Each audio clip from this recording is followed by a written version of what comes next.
Okay. Hey, queens. Hey, queens. I'm also live on YouTube. Also live on YouTube. Okay, we got 200 people on here. Keep sending likes. YouTube. Thank you so much to the people sending likes and sharing it. We got 200 people on here. We got 400 likes. I don't see how that's doing. Morals and atheism are like vegans and carnivores. What are you talking about? You white child. Not a child. I am white. Hashtag white. Okay. Roxanne, all she ever wanna do is party all night. You must be misinformed about the IDF. Come tell me the information that I need to know. Israel, I want to end all support for Israel, but also Palestine. We don't send like military aid to Palestine. I don't really know what you'd be talking about. Are you talking are you talking like humanitarian aid? That's basically already ended to Palestine, right? Like with Israel's occupation. All your anti-statements should be real interesting when you stand before the Lord for your judgments. Tell me what your Lord thinks, queens. Tell me what your Lord thinks. Great. Send guest requests. Do we have any people who are watching on here? 2 people watching. Lovely. Okay, show chat. Okay. I am live on TikTok, but okay, let's see if we can get a guest request. I love you all. Thank you. My Lord is Satan, Slay, Based. Hey, how's it going? Going real well. What'd you send a guest request to disagree about? And all U.S. support for Israel and IDF. It's not that I disagree with that, per se, but I would also say end support for all countries until our country is taking care of the homeless issue, the border issue, the healthcare issue. I mean, for fuck's sakes, if we just took back... Oh, sorry for cursing. If we would just stop supporting all these other countries in the wars that they're fighting that are endless, we could have universal healthcare. We could have universal healthcare anyway. No, we spend more on healthcare per capita than any other developed nation. It's not about us spending. But you also have to look at how many hospitals around here are leading in cancer research. And, wait, that's like literally the only point that they have. The reason that we have innovation more is because of our investment in pharmaceutical companies and the mass profits that pharmaceutical companies have. That's nothing to do with privatization of.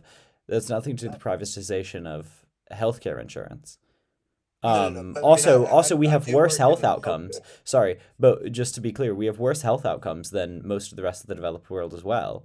So our cancer research isn't benefiting us that much. Also, our outcomes for cancer research, or our outcomes for cancer are not that much higher than I think we're only better in testicular and prostate cancer and basically no other cancers. True. So, I mean, what's the argument here? That we would lose innovation? Well, the argument is, I mean, I kind of went off on a little tangent there, but the base of my argument is we need to stop supporting all these countries. We need to stop sending money to Ukraine. We need to stop sending money to Israel. We need to stop sending money to any other foreign country until the issues in our country are fixed, because a lot of the issues in our country could be solved with money. But the problem is not... First of all, okay. The problem is not... If you look at the amount of foreign aid that we send comparable to the amount of independent investment we put in, like military contractors or overall military investment, or even by comparison to like the Social Security Agency, it's not comparably that difficult. Don't you think that America has like a moral obligation to all the countries that they screwed over and like messed up to like send them at least humanitarian aid? No, I don't believe so. You don't think the fact that we cooed like half the world maybe means we owe those people that we cooed and destabilized food? No, I don't think so. And that sounds really... That's just insane, yeah. It sounds insane, but no. It also is. I mean, not technically. I think that I think if I punch you, I owe you some money. No, I mean, I've gotten into plenty of fights. I was a combat medic myself. You don't think if like you get stabbed, like the person that stabs you owes you medical money? No, I think that person should go to prison. I don't think they should have to pay you money. I think that person should get the punishment that comes with it. And I feel like that's where it goes back to the universal health care is if you get stabbed, you should be automatically taken care of, and You that don't person believe in should go like to prison. like like do you know what like the whole entire set of like private law personal injury cases are?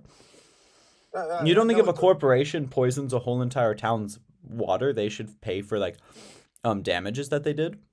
well. See, you just said if someone stabs you. You didn't say if a corporation Okay, stabs you. like but it's the companies, countries, people, right? We generally have basic intuitions about what they should be obliged to do.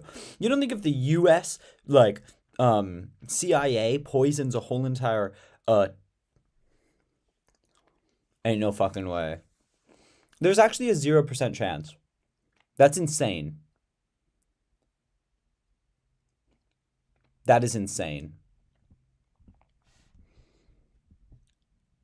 Oh my god, no, bro. Are you kidding me? What violation? And no option to restore. View details. Bro. That has no option to appeal either. That's insane. Oh my goodness. Every single one of my lives. Oh my goodness. So I don't have it on wills.spam. I don't have it on wills. Oh my goodness.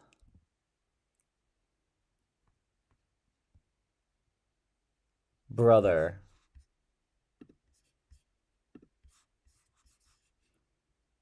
Ain't no actual single way in life.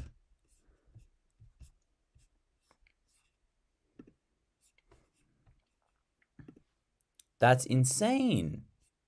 Give me 1 second, y'all. We're just gonna.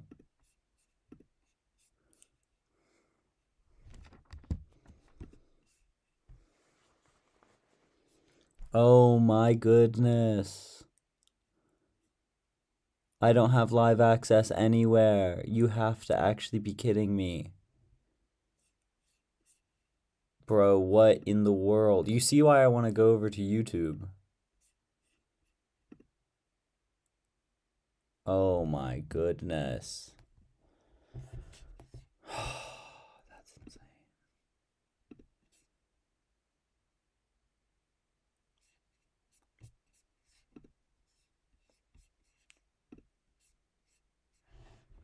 That's just like actually crazy.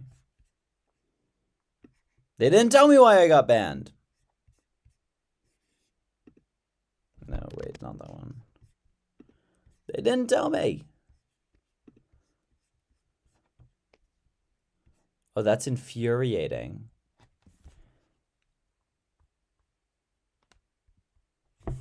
Oh my goodness. That's so infuriating. I don't have live access on wheels.spam. Oh my fucking god. Does wheels.globes have enough? No, wheels.globes got 3. Wheel.caffrey.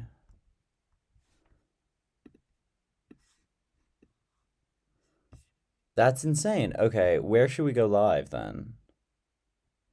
Wheels.spam's blocked. Wheels.clips is blocked. Wheels.personal is my personal. I'm not going to go live on my personal. Oh my fucking god. Could I go wheels.new?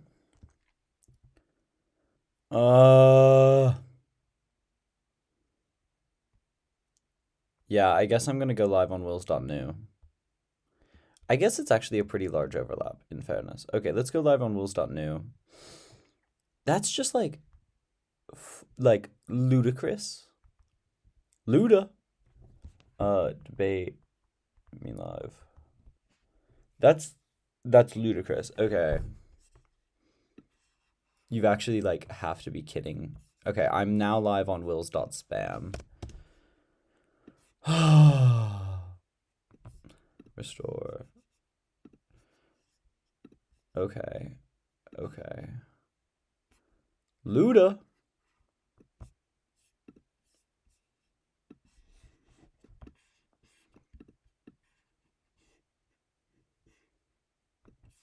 Y'all see what's like really annoying about working with TikTok? Is that they suck. Okay, I'm gonna post this now, I guess, in my Discord. Start new. Hey, queens. Like, share, slay, like, share, slay, like it up, share it up, slay it up. Oh my god. That's just insane. Thank you so much. Guys, I just got deleted on my other account. Didn't tell me why, gave me no justification for why.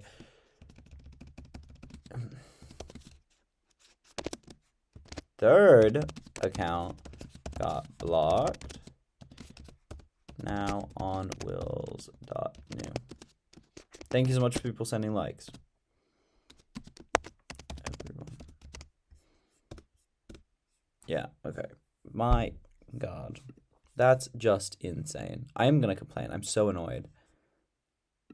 Do I just wait? Like, literally, what do I do? Like, what is there to do? There's just nothing to do. But okay. Thank you so much to the people just chilling. Instagram live? Oh, that's actually... We're being live. Share this with people that, you know, typically follow me. Oh, I did get an interesting comment on one of my lives. Yeah, this is insane.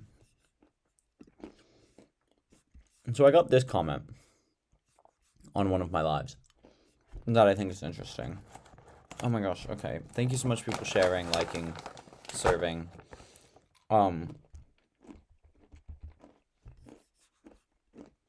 Maybe I'll just go join, like, I don't even know. Is this just the universe, like, have I listened to Cowboy Carter? Not in its entirety. No. Can you share this with people that, like, follow me otherwise? I have 8 people on my TikTok live. Now, how did that happen in, like, 3 years? 10 people. This is insane. How? I'm so mad. Okay.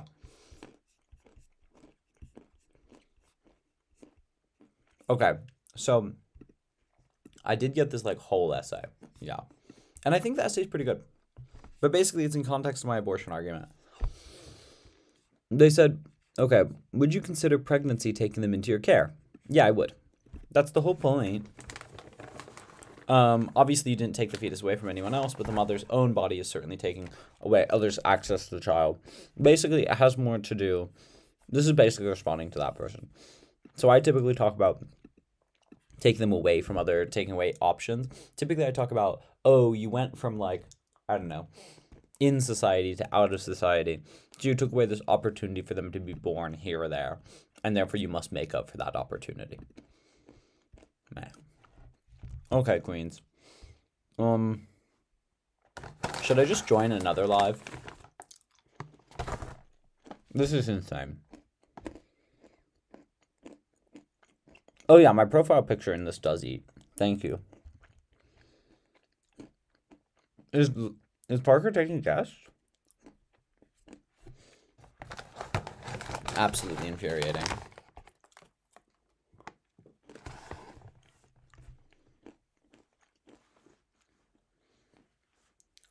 Okay, I'll end this live. See what Parker's up to.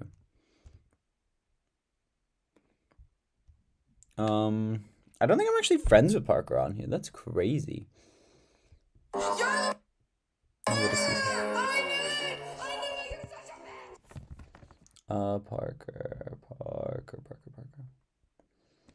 Parker, get a job. Is he laughing? It's a little bit to consider. Like, for example, we're humans, right? We live in 3D. We can perceive in 3D.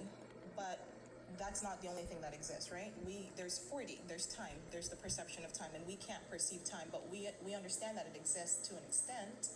So what if there's a level of perfection that we can't quite perceive? Should I go on In Parker's? relationship to something like time. So you're Like saying, maybe so you're perfect. saying it is possible for things to. Yeah, he has It's Dean just- on right now. Oh God, this is actually like the most infuriating thing.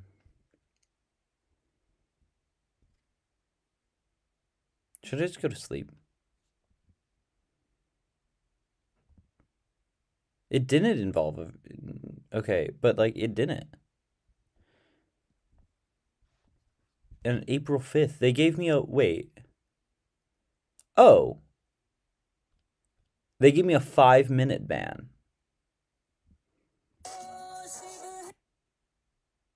Okay. Okay, they gave me a 5-minute ban. Girl, why even give me it? We're back, baby.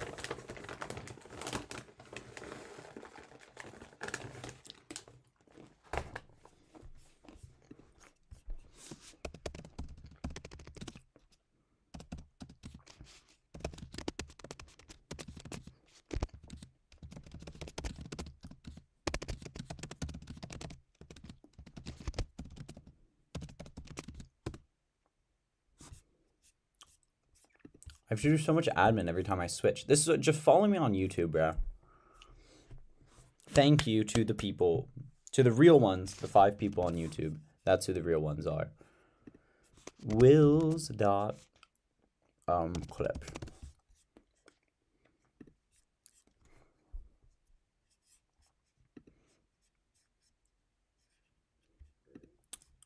My God.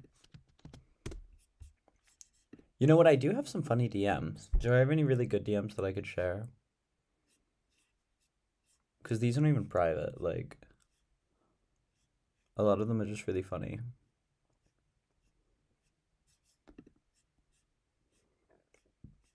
Wait, let's go to the hater DMs. Like, I love this because I can show people. Okay. Zionist gave you LGBTQ? What do you mean? Send a guest request. We're back, baby. 30 people on here. If 30 people can send, like, share, we can get, like, a huge live, you know?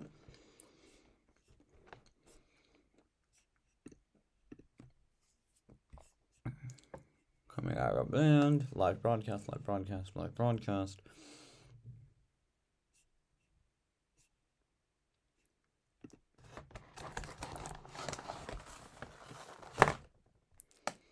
Thank you, 76 people on here. I don't know, people don't focus on what Hamas did. Free Palestine based. What do you mean, Sid? Send a guest request if you disagree with me. Please share this with people that disagree. Share this with people that agree. Share this with people that are cool. Yeah, life is just strange, everyone. Mild, extreme annoyance. Mild to extreme annoyance.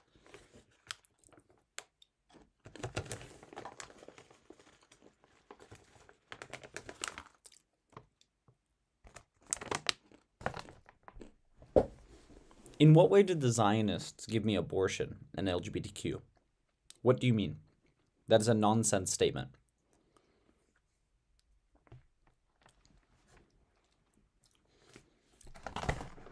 I post all my TikToks on YouTube. Please go follow it. Anyway. You're slow? Explain it to me then, slowly.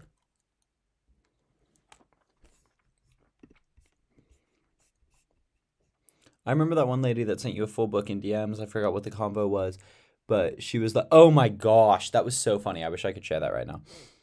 Okay. I did get a full thing. Keep on liking, everyone. Keep on sharing. Thank you so much. Hey. You fucking nigga! I swear to fucking God, I'm gonna find out. Everybody... Okay, guys, here's what we're going to do. TikTok really loves to take down my live, but we have 146 people on here. So the best conceivable thing we can do is restart the live. Yeah? Restart it. Restart it. So I'm going to go off of it for like 2 seconds, okay? And you're going to come back and watch it again. Cool? Cool. Yeah? Slay. I'll be back in like literally 2 seconds. I'm really effective.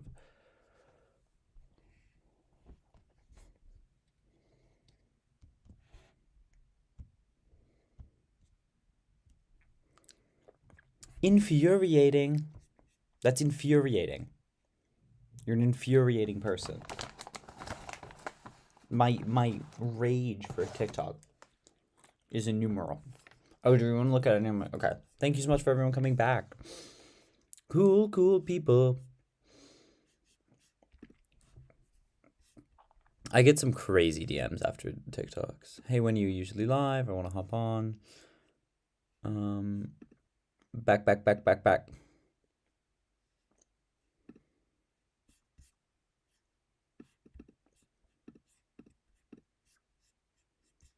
I just want to have a debate.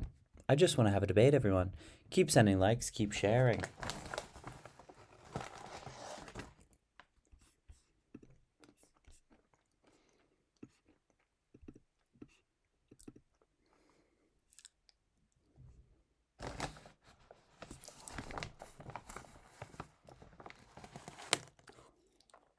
I haven't actually looked at this.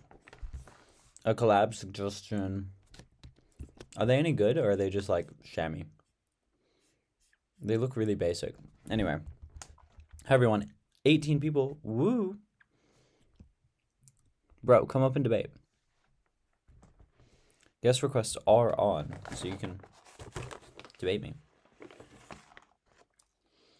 If you can't join on here, click the link in my Discord and go on there, and you can join the voice chat there. What am I munching? I am munching KP dry roasted peanuts. Yeah.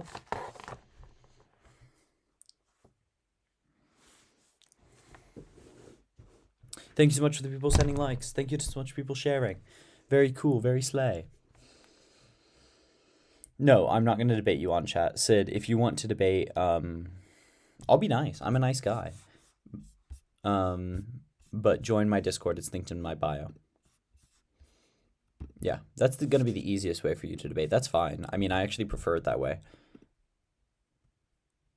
Discord, you don't have to show your face. In the link tree in my bio, I have a Discord. And it is right here. And it will be accessible. Yeah. So just go on my Discord and we can voice chat and we can talk. Given that you're over 18, which I hope you are.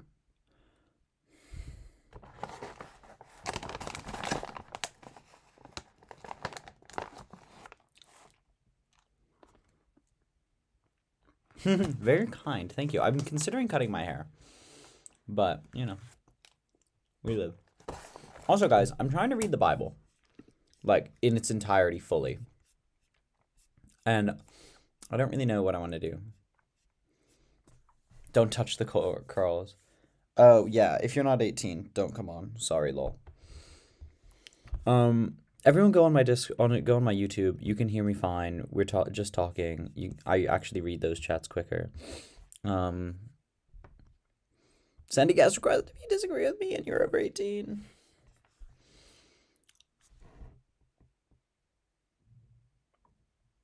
Based. I love my curls. Thank you. I just feel like they're a little thin and I don't love them.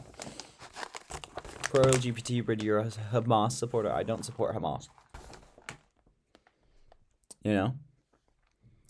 Join my Discord and debate me.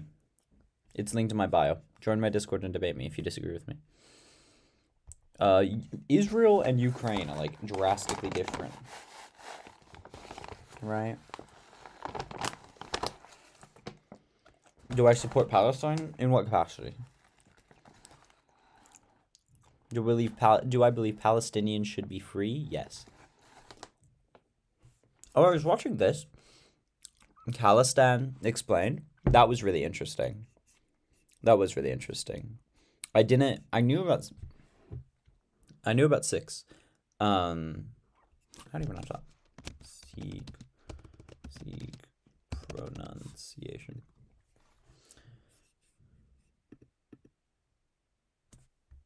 Explain. That was really interesting. Yeah, it is Sikh, homie. Okay.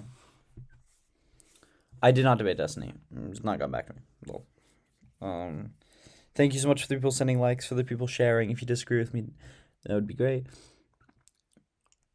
Bro, if you spam in my chat, I'm gonna mute you. I'm just gonna mute you if you spam in my chat.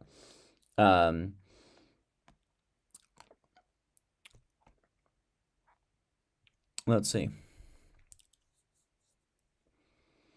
Keep on sending likes. Pro-choice, ally, Zionist. Send a guest request. No, he just didn't respond, which is like very reasonable. I don't respond to a lot of things. It's fine.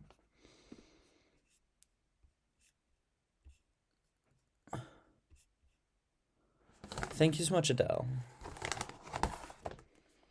I think Biden was set to lose anyway, but like he's screwing it over hard right now. Oh my god, the amount of like inception going on. Crazy life.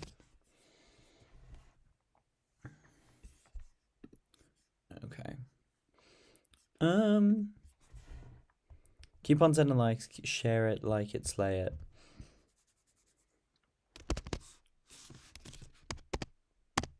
What was I looking up? Oh yeah, this was funny. Gene Simmons defends Jojo Siwa kiss inspired transfer. Very funny. Oh yeah, this was an interesting comment. I'm not going to respond to it all right now because not all of you can see it. You're the first debater I watched on TikTok. That's so cool. Where do I get my information? A huge series of places. Quite a lot of places. I generally learn as I go. Is my typical. Thank you. Oh, so kind. Gender's decided when you're born. Send a guest request. If you don't have enough followers, go on my Discord and send a guest request to debate me. Just like make a fuss in general chat and let me up. Thoughts on the World Kitchen murders? From all the information I've seen, I think Israel has lost their goddamn mind. I think Israel's lost their mind. I think that is an insane move to do, where they've admitted that it was their strike. They've said it, yeah, it was my strike. They just don't know how it happened. They're investigating it. Bro, what? Bro, what? Bro, what? What do you mean? What do you mean you don't know where your missiles went? They have GPSs on them.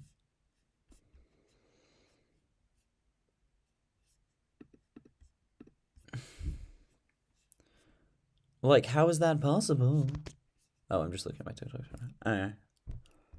Do we have no disagreeers? That's insane. So yeah, actually, let's look at World Kitchen. Yeah, when they killed aid workers. Oh, Marmar, do you not have that? Manage moderator access, manage guests. Yeah. There you are. White boys hate Jews. I love Jews. They're great. World Kitchen Gaza. I mean, it's just like impossible to prove that I like Jewish people, you know? I do. But, you know, oh well. God, don't say anti-Semitic shit in my comments. I hate it.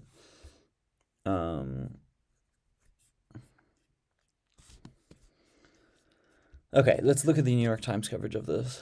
Who do I think started the war? I'm not pro-Hamas, you absolute Egypts. Oh my goodness. Send a guest request. If you want to accuse me of being pro-terrorist group, come send a guest request, brother. Okay, everything we know about the Israeli strikes that killed 7 aid workers in Gaza. Acknowledged a tragic case of our forces unintentionally hitting innocent people. Brother in Christ. You can come debate me. You can come debate me. 7 aid workers were killed. Okay. Were killed. Not died. Okay, I see you, New York Times. The Disaster Relief Organization found out, Spanish chef Jose Andres says the convoy was hit by an Israeli strike. Our forces, unintentionally, boom. Rebecca, if you can't debate me, go on my Discord. My Discord's linked to my bio. No one's doing that yet, though. Dweebs. Where are voice channels? I'm in, what am I? No. I'm in the debate one, so you can literally go join it now and debate me, but you won't. So, lol.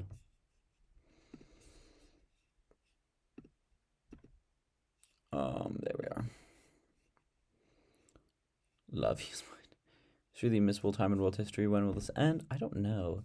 The last good time in world history was a certain period during.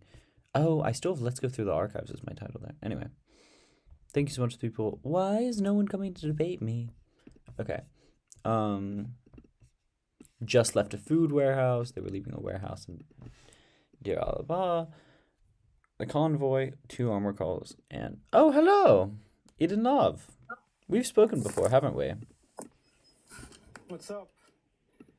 What is up, my queen? I feel like we have spoken. I don't remember what we spoke about. TBH, we so real. What did we get through?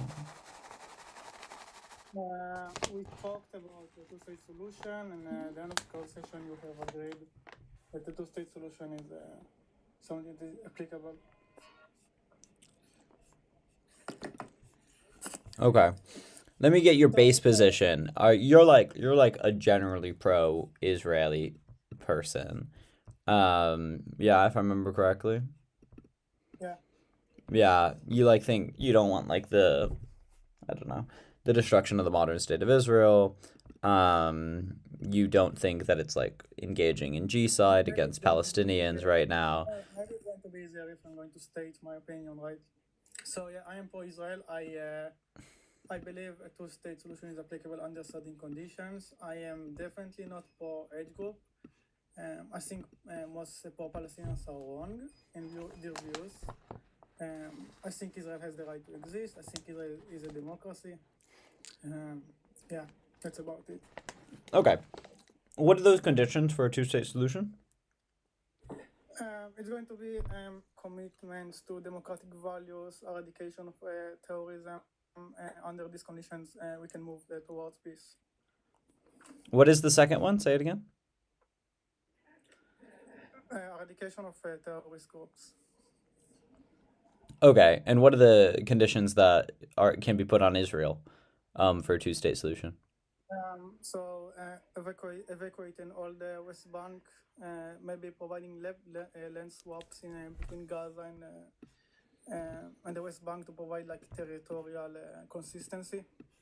Yeah, that's gonna be it. Yeah. Okay, so not the elimination of all terrorism within Israel. And not the respective international law. No, I mean, if you talk about the settlers in the West Bank as terrorism, then yeah, obviously. I'm referring so that you don't think that we should put a limitation on Israel's sovereignty or the recognition of Israel as a state. You don't think we should make that contingent upon them following all international laws? Can you repeat that? Do you believe that we should put on contingency, right? Say, okay, we're only going to recognize you as a state if you follow all international laws. No, because we are applying double standards. We can do the same thing to Gaza, but you seem to say this is the eliminate all terrorism. They are a developing state. There are going to be terrorist cells within them, but you are willing to not recognize their sovereignty if they violate one of these international laws. I'm asking you, if we want an equal standard, I'm happy to give you an equal standard, right? But when we talk about terrorism, those are just a group of militants that violate international laws. That's the only universal definition for terrorist I can see. I don't think it's necessarily violating international law. It's about what the organization is going to represent. If it's going to represent peace and solutions, then I'm going to be fine with it. Like, for example, Fatah, which was representing democratic values and peace. But Israel called them a terrorist group. Yeah, and this is wrong because. But okay, so wait, who's? Okay, this is silly then. What do we mean by terrorism? Just get rid of those people that you disagree with? It's about what values you adhere to and what your organization represents. If your organization represents, for example, 2005, the old charter of age group, then this group is going to be terrorist. Like when you talk about the definition of terrorism. By terrorism, do you just mean organization bad? the organization, what it represents. Because if you talk about terrorism and what you can find in Google, you are going to apply this definition to every organization in the world, including the US, UK, Israel, French, all these countries, right? So we have to give an actual definition that correlates with what terrorism is supposed to be. And when you talk about terrorism, I would say, okay, what this organization is going to represent. If it is going to represent peace, then I'm going to say, okay, it's not a terrorist group. But if it's going to represent hate and war and suffering, this is not a group that I'm going to find acceptable. Literally every group in the world says they represent peace. Not Hamas. Yeah, Hamas says they want a long-lasting peace through a one-state solution. No, not in the old charter. The old charter was very clear. But look at their new charter. They have a limited goal. They have a limited goal at which place they think they will have the most peace. They have all, like, no intelligent person comes on saying we want infinite warfare. Right? You could argue a few extreme jihadists do that, but Hamas is not that right now. Okay?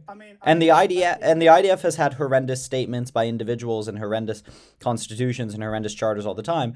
Talk about now, right? When you talk about, well, get rid of anyone who doesn't want peace, there are lots and lots of Israelis who would not want peace in the case of a two-state solution. There are thousands. There are over probably 1 million, right, Israelis who would want to go to war for a one-state solution.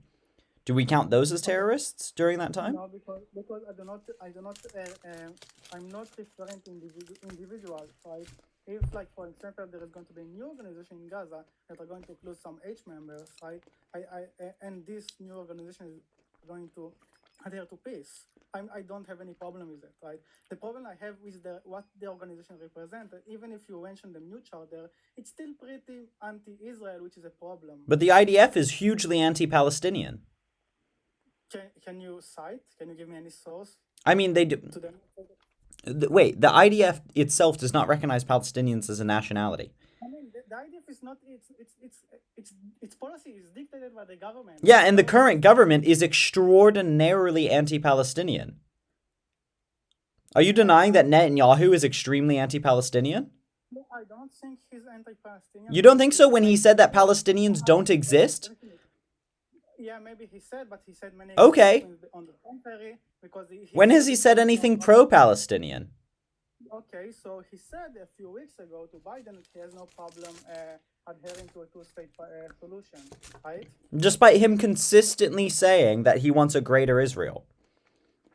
And he still said many pro-Palestinian statements when the conditions are met. What is pro-Palestinian other than saying I'll stop committing war crimes, I'll stop committing war? He said that he wants a two-state solution a couple of times. And that's not a Wait, Hamas has also said they would accept a two-state solution. Yeah, and on the same note, they said that they are never going to recognize Israel. So first of all, Hamas has said they would accept a two-state solution. Israel has said they will never accept a two-state solution as long as Hamas exists. So the thing is like, this isn't working. Fatah has, but your distinction, my difficulty here is, Eden, is I don't think everyone wants peace on their own terms. Okay? Everyone wants peace on their own terms. So we can't, and everyone wants war on certain terms. This is like, there's always a bar where someone's willing to go to war, and there's always a bar where they're willing to stay at peace. So we can't define who is or who is not a terrorist by who wants peace. No, I disagree with it. That's idiotic. Then everyone who is an oppressed person, right, wanting to violently resist, is a terrorist, which is not acceptable. Because clearly people should be able to violently resist oppressive institutions, even if they are currently peaceful. Okay, so let me get it straight. It's important to acknowledge what the terms are. If the terms are reasonable, then we can say, okay, this makes sense. But if the terms are not reasonable, then it doesn't make sense. So one who wants war... Sorry, no. That's an interesting point. But if the person... My terms for reasonable are compliant with international law. That's the bar for me. Do we think that's a fair bar? No, because Okay, they I would mean, say, I'll tell you why. I tell you why. Because all the countries in the world, almost all of them, have violated international laws, including U.S., U.K. All these countries in this war violated these laws. What would be reasonable is adherence to peace and not war. And I do not think age group has any interest of peace unless Israel is eradicated, which is not reasonable. However, you cannot apply the same argument I mean, to they've Israel. I think explicitly said they would accept a ceasefire on certain yeah, conditions. but a ceasefire does not entail peace. Explain that one to me. Because you can have ceasefire for a short period of time until you decide to start the war again. Okay, you can do literally anything and decide to start the war again. You can recognize the existence of Israel and start the war again.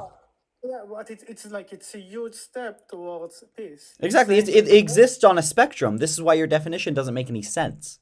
What do you mean? Hamas is willing to have peace on certain terms. Israel is willing to have peace on certain terms. Eden, the important part is you believe Israel's terms are reasonable. I do not. But I'm giving you a reasonable explanation to why I believe so. Yeah, and Because you're when wrong. They're not. So I think, first of all, you haven't. You've said, I just think Israel's terms are reasonable. Israel's terms are not. First of all, let's talk about what Israel's current terms are. Israel's terms are not pulling out of the West Bank. Israel's terms currently are not pulling out of Gaza. Right? Netanyahu has explicitly said there is no situation where he sees leaving Gaza either in still control of Hamas or without a current administration by Israel.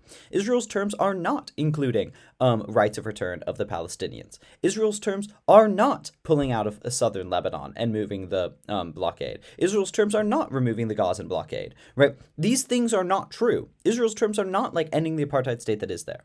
So none of these are the terms that we're actually dealing with. If you want to make up an Israel in your mind and say these terms would be reasonable, cool. But you still, if you're saying, hey, you have to have reasonable terms, look at the terms they're currently offering and say, if they're not reasonable, then they are a terrorist group. Are you willing to do that? I'll tell you what, I generally think that Israel terms, when we talk about peace and we talk about two-state solution, eventually are going to be, and they had been in the past, like completely leaving the West Bank, almost all the West Bank, like ending the occupation, removing the blockade.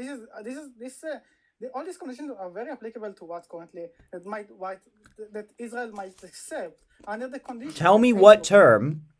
Tell me when their terms were ever reasonable. You said in the past. I'm also missing kind of like maybe every other word you say. 2008. In 2008. Yeah. Did they offer the right of return in 2008? Yeah, they did. They said they never offered the right of return. They offered it to, I believe they offered it to max, 300,000 Palestinians when over 1.5 million are entitled to it? Okay, so you negotiate. You don't deny the. Okay, no, but they have a legal. Okay, did they offer a full in 2008? What negotiations are you talking about in 2008? I think it was by Olmert. Sure.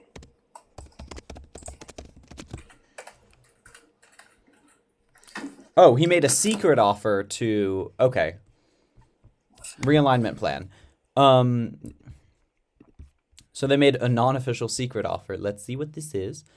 Okay, so they would still maintain Palestinian territories in under a permanent border along the West Bank, contiguity of a possible Palestinian state, permanent Israeli sovereignty over 3 large and expanded territory blocks, so expanded Israeli control beyond the Oslo Accords in the West Bank, definitive Israeli sovereignty, definitive Israeli sovereignty over East Jerusalem, right, and Israeli control over the border zone on Jordan River. So this looks like an offer to expand past. So that maintains 90%. Oh, okay. So that is 90% of the West Bank would be evicted and dismantled, but they would maintain full sovereignty over East Jerusalem, which was, in the original and basically every agreement after, recognized as either international or Palestinian territory. They would fully annex large settlement blocks near the Green Line. Yeah. So this doesn't look reasonable to me. Also, nowhere in this does it look like the right of return was given. Yeah, no, return wasn't even mentioned here. So Where are you reading from? Can I know? I'm reading direct off the wiki because I find that to be like the best. Are you referring to the Israeli-Palestinian talks in 2007, 2008 by? I'm looking at the realignment plan, the 2008 secret offer.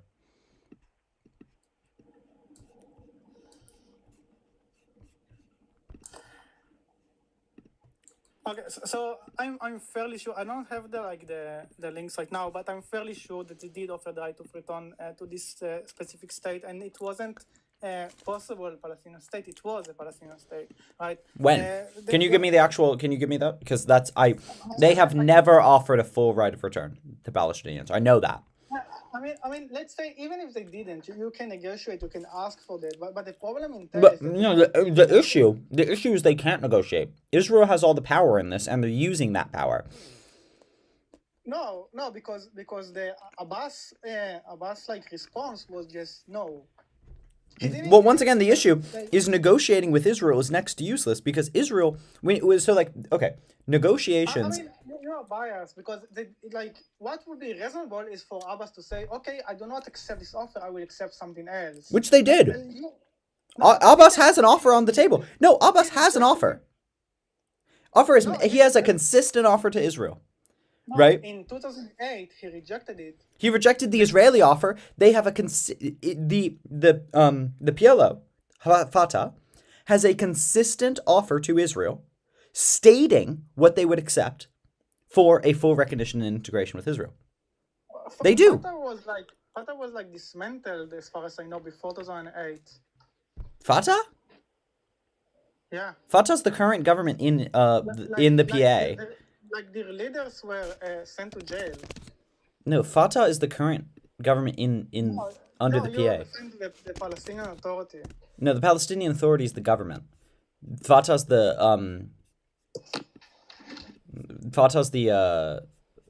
government is the no. The PA is the state.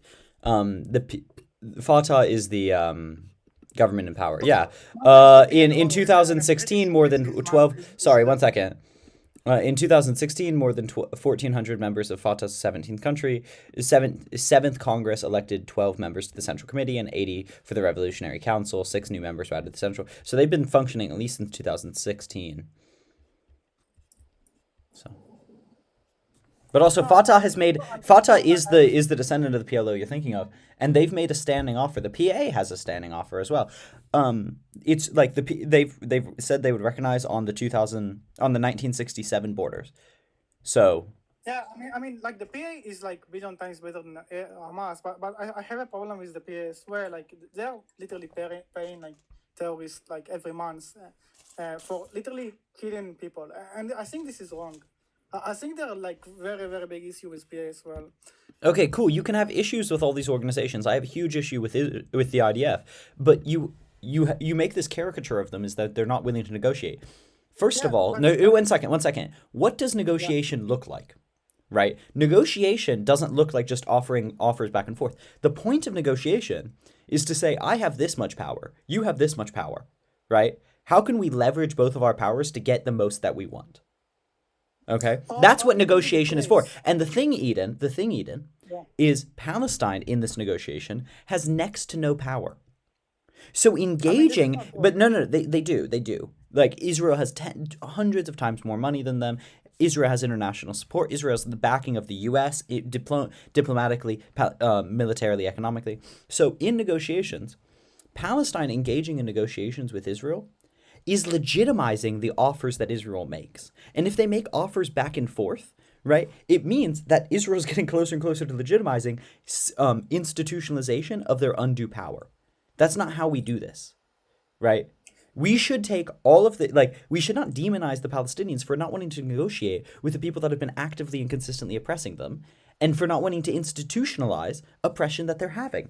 If they accept an offer by Israel based on the current power imbalance, they would be institutionalizing that power imbalance. Do you understand that? I mean, it really depends which offer is it, right? I say there's no offer that Israel will make that won't institutionalize the power imbalance, or at the very least, negotiation will not get you there, because negotiation is only based on the current power that you have. I do not agree with it because first the Palestinians do have a lot of power, right? And like it doesn't matter how many much From where? more From what? How? In what capacity? how much more I'm trying to explain. It doesn't matter how much more money do you have or how much more military power do you have. What matters is it's which card they hold. They do terrorize Israel like on almost weekly basis, monthly basis. So and there is like very huge demand from Israeli citizens to provide a solution for the problem. And besides that, there are very, very heavy political. What's the solution that a majority of Israeli No. This is what's a really simple question. What is the solution the majority of Israeli citizens are pushing for It depends on which time you are referring right now? I think to destroy Hamas. One state or two state, babe? I don't know. They're the most recent clear polling from Israeli citizens is that they are pushing for a one-state solution. Okay, so I don't think they actually realize what this one. You can say they're wrong, but you can't make up shit. No, So when we talk about there's political pressure for them to submit. No, there is not. There is a huge amount of political pressure to continue to use your power as much as conceivably possible to crush the Palestinian state. That's what the political pressure is pointing towards. Okay, so you could say Palestine. You could say Palestine has power because the Israeli civilians support them having a state. No, they don't. So where is Palestinian support coming from? The political pressure doesn't come only from inside of Israel. Is that it comes from outside of Israel? Who? And USA. The U.S. is pushing for a two-state solution right now? Yeah, they are. Biden has been talking about this all the time. UK has been speaking about this. Canada has been speaking Yeah, and about where has their money been going? It doesn't matter. What matters is the statements and what's it. Really? Wait, the money that is being sent doesn't matter? I'd say it's very clear that your money talks more than your words. I mean, this is just besides the point, right? It's not. If I tell you to stop and keep funding what you're doing, you're gonna trust my money more than my words. But your words matter as well, and when. But my money matters a shit ton more, Eden. Yeah. Okay. Okay. I see no. The U.S. has been talking about a two-state solution for the past 20 years. Okay, but and yet Israel keeps pushing for it. Israel has pushed even more and more extremists into government, right? Netanyahu is the most extreme he has been. Yeah, but this is not despite terrorism, it's because of terrorism, right? No, I'd say it's primarily because he knows he can get away with it, right? It's not actually, if we actually look at the rate of terrorism, if we actually look at the rate, sorry, no, you're just wrong. If you just look at the rate of terrorism, right, within the past 20 years, it has decreased in Israel. You are categorically incorrect. Terrorist attacks per capita, at least within the past 12 years, by comparison to the prior 12 years, in Israel have decreased. Deaths per capita of terrorism has decreased in Israel. There's no reason for them to be getting more and more extremist within the past 12 years by comparison to the previous 12 years. It could be easily explained because of Israelis' actions, not because there is less intent in Gaza or the West Bank to do these attacks, right? Because if Israel is going to impose more sanctions, like harder measures to do that, to execute these terrorist attacks, there are obviously going to be less terrorist attacks. Exactly. So there isn't this continued push of terrorism. Let me finish. And this actually is going to support the idea of settlements, because settlements do stop these attacks, right? Settlements stop the attacks? Are you talking about human shields? Yeah, these settlements is going to make these Palestinians less organized, less being able to execute these attacks. Are you saying we should place? No, I'm not saying that Israel should do it. I'm saying that. Are you saying that Israel does do it? Yeah, I'm saying I'm making a descriptive statement. Oh, you're saying Israel uses settlers as human shields?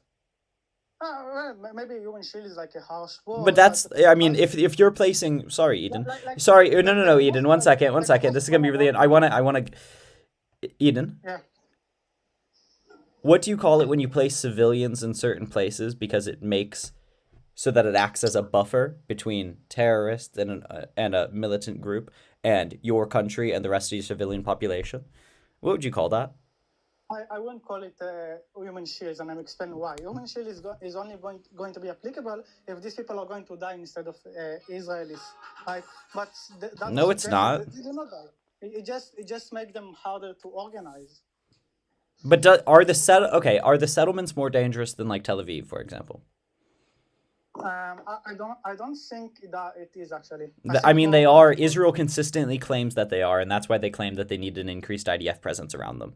No, but when you look at like data, you're going to see that. No, but Israel consistently. Are you disagreeing with Israel's internal expression of intelligence?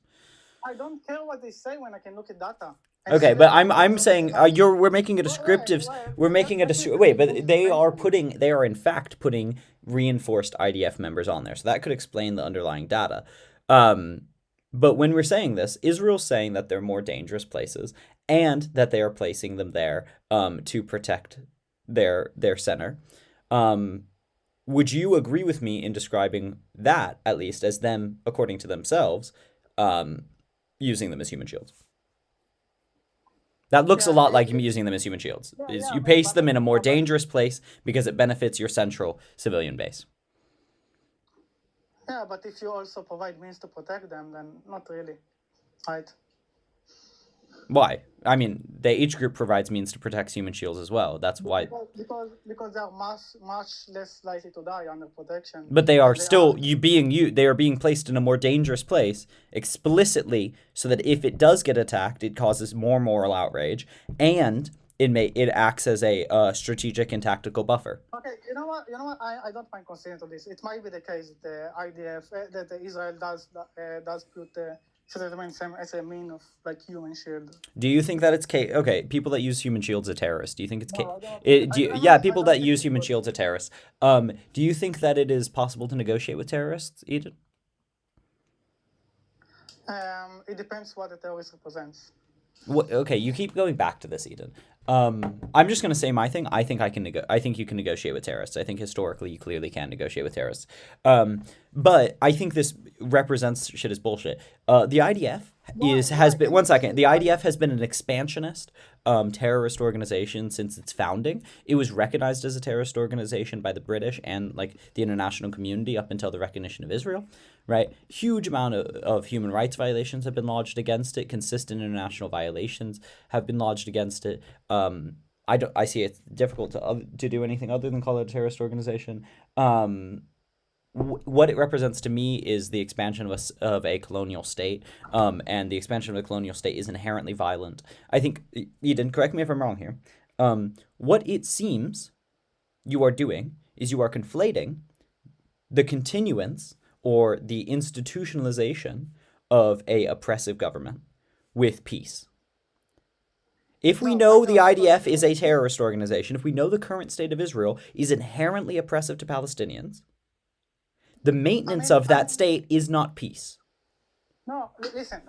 If you use the definition of terrorist in Google, which you are probably using, you're going to apply the same definition, and it's going to be in every organization in the world. This is the problem with the definition itself. I'm not going to take issue. I'm using your definition, Eden. I'm using your definition, Eden. So, my definition is going to be what the organization is going to represent, and I don't care. What does that mean? What does it? Okay. That's a meaningless statement. What the statement the charters entails, what they are saying. Okay, so even if they completely act against it, it doesn't matter. It's just what they say. They do not necessarily act against it because you can see. No, but I'm asking you your definition. You're saying you just define them by their charter, not their actions at all. No, I mean, we do take into account their. So give me your definition, Eden. What the organization is going to represent, how it's going to represent. What does that mean? What do we look at? What do we look at to just? What does it mean to represent it? Like if I shoot you, wait. Like the thing is, if I shoot you and say that was for whatever, like Yeshem or Allah or fucking Yeshua, like who cares? Okay. Eden, give me your Eden, because you contradicted yourself in 2 seconds. You said I only care about their. Let me finish, and then you will understand. It's going to be what their statements are about, what they represent, also what their actions are. If their actions correlate with what they represent, then you can say it's not a terrorist organization. Okay, and what do they have to represent to be a terrorist organization? War, suffering, and not peace. I think the IDF, in action and word, represents war, suffering, and not peace with the Palestinians. I mean, can you stop talking about the IDF like its policy is dictated to the government? Because you're making no sense when you say the IDF represents something. The IDF does not represent anything.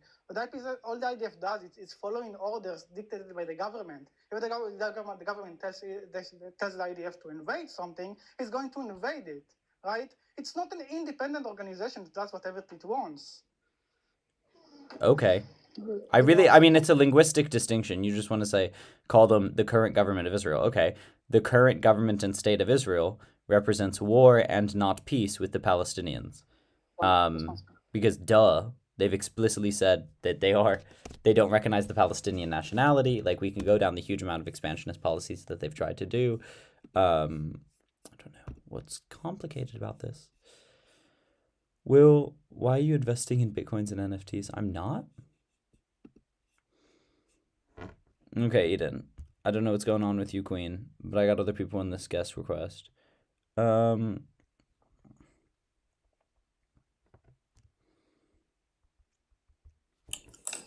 Sid. Hi. How old are you? I'm 13, but Oh, hell no, Queen. Oh, hell no. Mm-mm. Hey, can you hear me? Yeah, I can. What's up? Okay, what's up? So I want to talk about the Israel stuff. Like, what's your argument for founding and stuff? Can you just explain a bit? Because by and large, I don't want to fund a state that is committing horrendous, inhumane actions against the Palestinians, is maintaining a colonial history, and is violating both our current national requests. Like, we're telling them that we want their running not to be used this way, and they're completely ignoring us. And I think that they're violating international law, and we shouldn't be funding their continuous violations of international law. So, I mean, we can go down any number of violations and horrendous things that Israel's done, but I think that's the general gist, is they're falling below my standards for the actions of a state that I would want to support. And I think that's a constitutional fundamental issue with Israel as it conceives itself. So until they change how they conceive of themselves, we're going to have, that's going to be true. But you're more looking at it from okay, I'm the USA citizen and I feel kind of guilty, not from the perspective of Palestinians, right? So I am a U.S. citizen, and I'm looking at it from how I, as a U.S. citizen, matter in this conversation. But let's say hypothetically, USA stops every bit of founding tomorrow. I mean, it's pretty clear that Israel would most likely then align with China or Russia. They would get they would buy military equipment from them. And what would this is interesting. What would the consequence of them aligning with China or Russia, who are currently in a strong trade agreement, and military integrations with Iran, do to their domestic and national policy? I mean, I think that things would change huge amount if that were the case. I'm 100% that China would rather be in alliance with Israel than Iran. So wait, they would give up Russia and Iran and Brazil and Saudi Arabia, all of whom are in BRICS, for Israel? No, I'm saying that you'd say they pull, but they would have that would be the economic pressure that Iran and Russia, who is currently sending warheads to Iran. So Iran and Russia are in current strong military alliance, right, and huge economic engagement. China, who is engaging in a huge amount of gas trade with Russia, and engaged in BRICS to form a new currency union. Are you saying that they would rather pull out of that currency union to have Israel? So it probably wouldn't be a strong alliance as USA and Israel has, but they would 100% have I don't know, business alliances to buy stuff, and yeah. But don't you think that that if China wanted to economically engage in Israel, they would require policy and fundamental changes to Israel so that Iran wouldn't economically harm them? Don't you think that there'd be a set of pressures here? I think I see what you're saying, but if you look at a lot of these alliances in Middle East, there is a lot of hypocrisy. One side is going to found this one, which is in the opposition of that. The same way Turkey is like buying weapons from Russia at the same time when they're buying weapons from NATO. So I don't think they were like when like the money would be involved. I don't think they would say like, no, we're not gonna like let you buy. I don't know. So nothing's absolute, yeah, but there are pressures and there are pushes here that matter a lot. And Israel requires a huge amount of aid economically and militarily, right? I don't think so, 50, no. well, okay, I mean, statistically, 50% of Israel's GDP, right? 50% of their net exports go to either the US or the European Union. That's 52% do. So that's the US and one of the US's strongest allies, or something like 36 member states that are some of the US's strongest allies, right? They also send a lot to Taiwan and to Hong Kong, right? That knocks out about another 10%, if my math is correct. So we're talking about 60 to 70% of Israel's current exports that would be knocked out immediately if the US economically mobilized against Israel. Do you think Israel would be able to pivot towards the east quickly and effectively enough and without giving major concessions to the east, who know that they're now in a weak position economically, right, without extraordinarily harming their economy? Okay, two things. First, I don't think that like 50% would be cut immediately.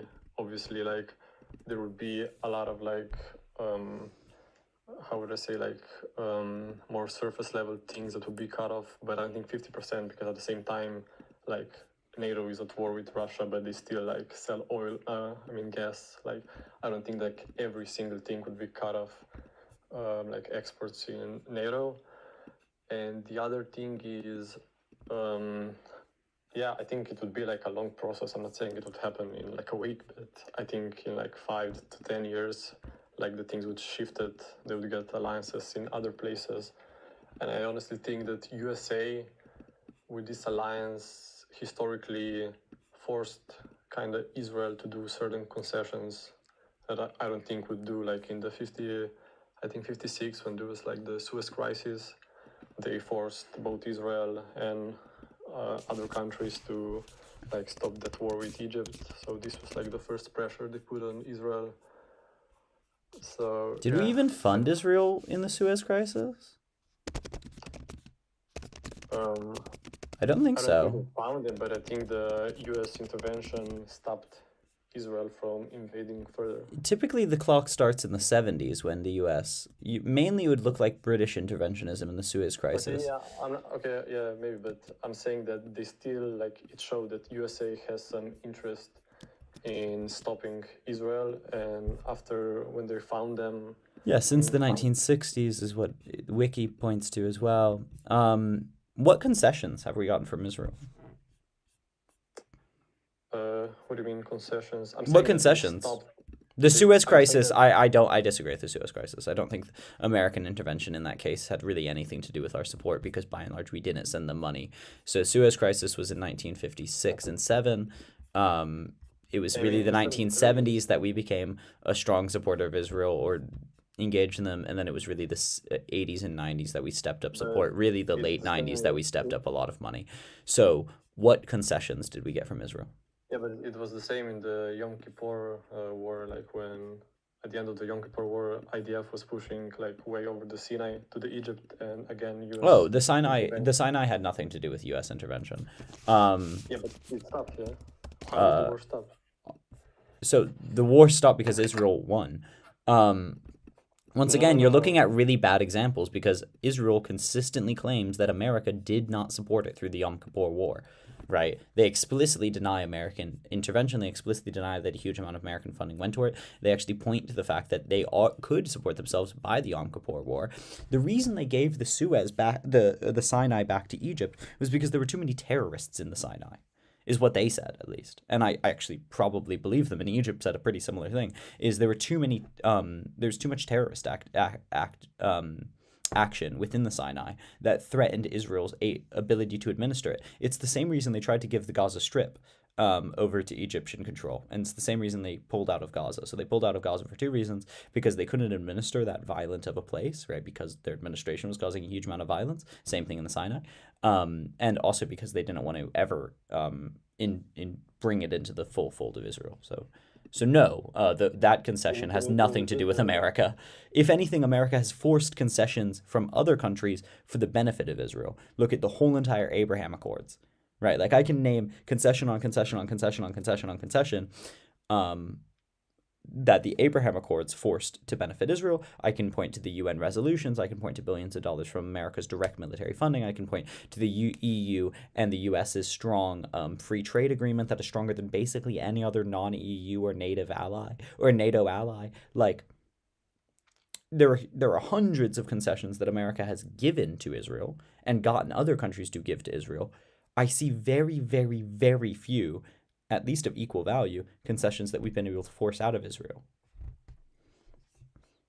I mean, like I said, I'm pretty sure that in the 73 war, like, I know that they gave the Sinai back to Egypt, but that was in like 6 years later. I'm saying. Yeah, that had nothing to do with American intervention. The Sinai had nothing to do with American intervention. Yeah.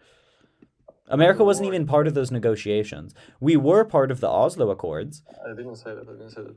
I'm saying that the actual war in 73, like 6 years before the Israeli gave back the Sinai, that war was stopped with like the US big intervention, UN. So I think that US historically like made Israel stopped in certain cases. I'm not saying a lot, but I can point. We funded them in 1973 against the Soviet Union. Are you saying that we should like continue like Cold War practices? So it was effectively it was a proxy war for the Cold War. I don't know the US Soviet naval standoff, blah blah blah. So we've won wars for them. Is that your argument, that we've won wars for them? Because that's I mean, Israel announced it a massive victory. Also, Israel didn't want past the Sinai. They still don't. Yeah, but they were in the 73 at the end. They were marching. They weren't stopped, like, because at the. Where would they not have stopped? You said what? Where would they not have stopped? I mean, they only wanted the Sinai. They don't even claim beyond the Sinai. No, I'm saying that in 73, like, the war started with Egypt pushing a bit of Sinai, but like, I don't know, like 10 days later, at the end, like last day, Israel was marching like to the Cairo. They weren't stopping without the intervention. Oh, your claim is they were going to try and take over Cairo? Are you shitting me? Yeah. I don't think there were like statements taking over them, but I'm pretty sure they wanted to like destroy the military. Yeah. Let's look at the Sinai Interim Agreement.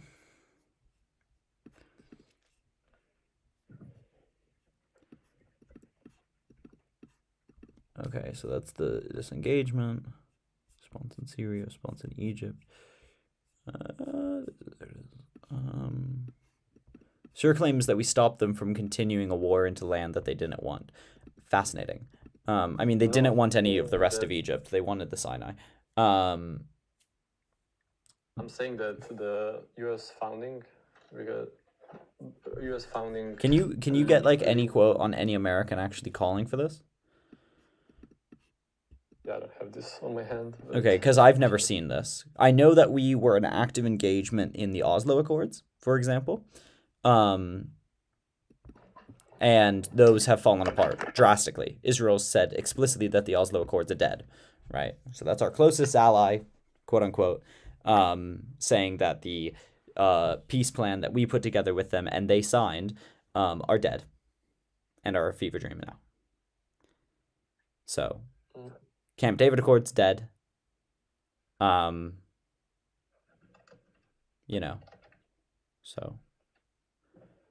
a red line on invading Rafah, dead, ignored.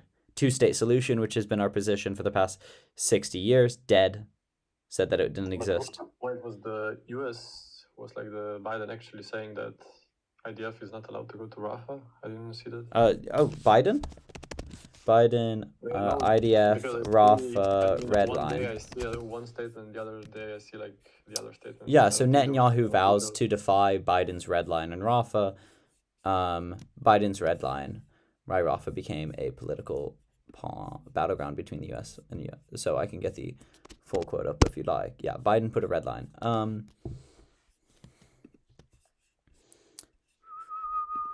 Let's see if we can get an actual quote.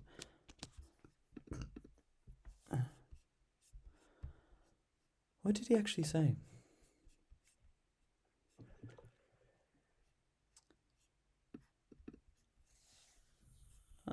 He hurt Israel more than he helps. Interesting statement. But he did explicitly say, so he drew the, basically, President Biden gave an interview on MSNBC. You can't have another 30,000 Palestinians dead as going after Hamas. There are other ways to deal with Hamas. That he has a red line when it comes to the war in Gaza. No thanks. 1 second. Yeah, so there's another sign of patience. I don't think there was like an official statement saying, Israel is not allowed to go to Rafah. I don't think there was even an official statement from USA that Israel has to do an immediate ceasefire, no? No, we haven't called for an immediate ceasefire. We did call for them to accept the 2-week ceasefire that was on the table. But also, okay, yeah, U.S. very concerned about possible Israeli ground invasion in Rafah. What has Bibi said about it? Because Bibi said some really, like, flagrantly... I think Bibi said that they, like, even if USA says that they're not allowed to go to Rafah, they would go anyway, so... Yeah, so it's like, okay. Yeah, I mean, I don't support Bibi. I don't think he's like... Yeah, but he's, I mean, the representative of the current government, internationally. So it's difficult. But wait, just to go back to the original thing, do you really think that, let's say, the USA stopped the complete founding that, like, a nuclear power with a big technological like industry won't get like alliance with other big nations? Because like I don't see this possible. So I think it'll I think it'll put a huge dent in their economy immediately. I'll say that. I think it would cripple their economy currently. I actually don't think they would be able to support their current military conquests. That's pretty clear. I mean, I mean, maybe over 10 years they'd rework but like, okay, look at their major exports. So this is the list: is cut diamonds, refined petroleum, pharmaceuticals, and then machinery and equipment, medical instruments, computer hardware. Okay, so cut diamonds is first. Cut diamonds, right, is primarily because of their international trade with Africa. So I'll be real. So they aren't like this. They aren't this like technological powerhouse that can like self-subsist, right? They are pretty powerful technologically by comparison to how small they are. But they can't subsist by themselves without international trade. They just can't. I mean, their agriculture isn't strong enough, especially if they don't have functional trade with Palestine. You know, they just can't subsist on their own. So they require consistent international trade, not just, oh, in 10 years we'll figure out how to do international trade. So if America took strong, aggressive action, right, economically, militarily, diplomatically, right, like, I believe it hit a majority of America's vetoes in the U.S. or in the UN were for the benefit of Israel. So if we stop supporting them diplomatically, if we stop giving over $3 billion in military, if we stopped having one of the strongest free trade agreements, and we pushed our allies to put conditions on their free trade agreement as well. Okay, but do you agree that like the 3 billion military fund is kind of like a coupon? It's not like only we're giving Israel money. Not when it put it in a larger context. I think we primarily do that not to not benefit Israel, but because it also benefits America. So we give them that so that they spend it with American companies, right? But that still is giving them a shit ton of weapons for free. Yeah, but it's kind of like, I think it's like 3 billion, and then Israel, I don't know, buys like 50 like F-35s, which is like... Which by comparison to their size is like insane. Yeah, I mean, I think that 3 billion thing in the comparison to amount of money that Israel actually spends on USA is like non-existent. I mean, their net exports are 166 billion. So it's like they're not. This is the thing: is like they're not that big of an economy, and they're not that big of a country. So getting $3 billion worth of free US grade, so top grade military equipment is like a really big deal, like a really mega big deal, right? Um, and also being able to buy American military equipment is something that we leverage as well. I don't like obvious, and also put those things all together, right? The fact that we support them economically, diplomatically, militarily, right? Like a huge amount of things. Yeah, but I know the 3 billion thing isn't like. But you're isolating on that. You can admit America has a huge amount of levers to pull for Israel, right? I mean, I do, yeah, but I don't think Okay. that. I don't. Then Think this that is silly. What? Hyperfixating on don't. 3 billion and how much it matters or how much it doesn't matter when it constitutes what 1% of their GDP is silly. It's a silly thing to do. 1% of their GDP is significant. Yeah, but like I said, I think my thing goes just to the original argument that I think they would get like the other way. Maybe they wouldn't be as powerful, but at the same time, there could be more negatives to that. They would maybe act more unhinged. I don't know. I doubt they'd act more unhinged. They would just simply have less money to act unhinged, right? Like America's letting them get away with a lot, right? We know they are. And Bibi has said explicitly that he's not changing his behavior because of American comments. So we're letting them get away with a lot. So it's difficult to see how them simply not having the F-15s to fight it, simply not having the missiles to launch it, would do that. They would put as proportionate to their income, they would have to put more money into defense than offense. Like there's a very material thing here. We don't just have to live in the world of diplomacy. America has a lot of diplomatic power as well that we could still leverage if we pulled out our funding from them, because we could say, hey, we'll give our funding back if you do blank, blank, and blank. Magical. Which we can't do when we're giving our funding currently. Right? We can't say we're going to give you the funding back. I think starving people are a lot more willing to come and negotiate. And I'm not saying the people should starve. I'm saying the state should starve. The government should starve, in terms of like them having money. So I don't know. It seems like win-win-win. We don't give money to people that we want to negotiate with. We make them negotiate for every fucking penny. Yeah, I don't know. What about the? Yeah, I think that if we completely stop the founding like before, maybe October 7, I think it would be way worse right now in Gaza. Like way worse. I just simply disagree. They would think have that's less, way- they would have fewer bombs to do it. Like, yeah, at some point they would want peace because they would run out of Iron Dome missiles. Like, it's really that simple. I mean, not really, because the amount of if they run out of the Iron Dome missiles, I think the other side would look way worse than IDF, because the thing that protects them, that means they have to go more on offense on the other side. Or they would stop agitating them before they run out of Iron Dome missiles and engage in peace solutions, right? Hamas offered a ceasefire on the third day, right? Yeah, but I don't think you can. I would kind of be more sympathetic to that ceasefire if they only like took the hostages on the October 7, but when you kill, I don't know, 1,000 plus. No, I know you don't think they should take the ceasefire. What I'm saying is, if we look at materially what we could force Israel to do, they're going to be more willing to take the ceasefire when they physically could not defend themselves for much longer. Right? Say they could only defend themselves for 2 more months, right? Well, the first month in, they will be a lot more motivated to try and wrap this up and get as many political gains as they possibly can, while also not threatening their civilians. This is the exact thing that Israel says Palestinians doing, right? They say Hamas. This is the thing. They always say, "Oh, Hamas doesn't care about Palestinian terrorists or Palestinian lives," because they know that when they attack Israel, a bunch of Palestinian lives are going to die, right? And we're going to force Israel's hand to say, "Yeah, actually, we don't fucking care about our civilians. We care about killing a shit ton of Palestinians because we're willing to threaten the national security. We're willing to threaten the national defense to take over Palestine, kill a bunch of Palestinian civilians." Right. The only reason they get this trump card against Palestine is because Palestine can't defend itself.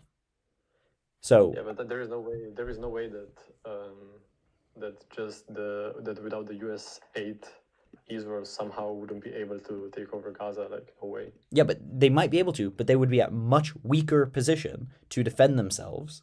Do you know? Okay, do you know where Iron Dome missiles are created? Not really, but Yeah, they're primary manufacturer of certain essential bits of the Iron Dome are made in the U.S. yeah, okay. I mean, I'm The saying Iron that- Dome is the largest part of Israel's defense, right? yeah, In but terms of I think that protecting Iron Dome civilian helps- populations from bombs. Yeah, but my argument is that Iron Dome helps more Palestinians than Israel. Cool. Wait, what do you mean? What do you mean? Are you saying because it makes Palestinians look good by not killing civilians? No, I'm saying that, let's say that like Iron Dome wouldn't work tomorrow, and Hamas launches like rockets, and they actually kill, I don't know, like 2,000 civilians. Israel would immediately respond like 20 times higher.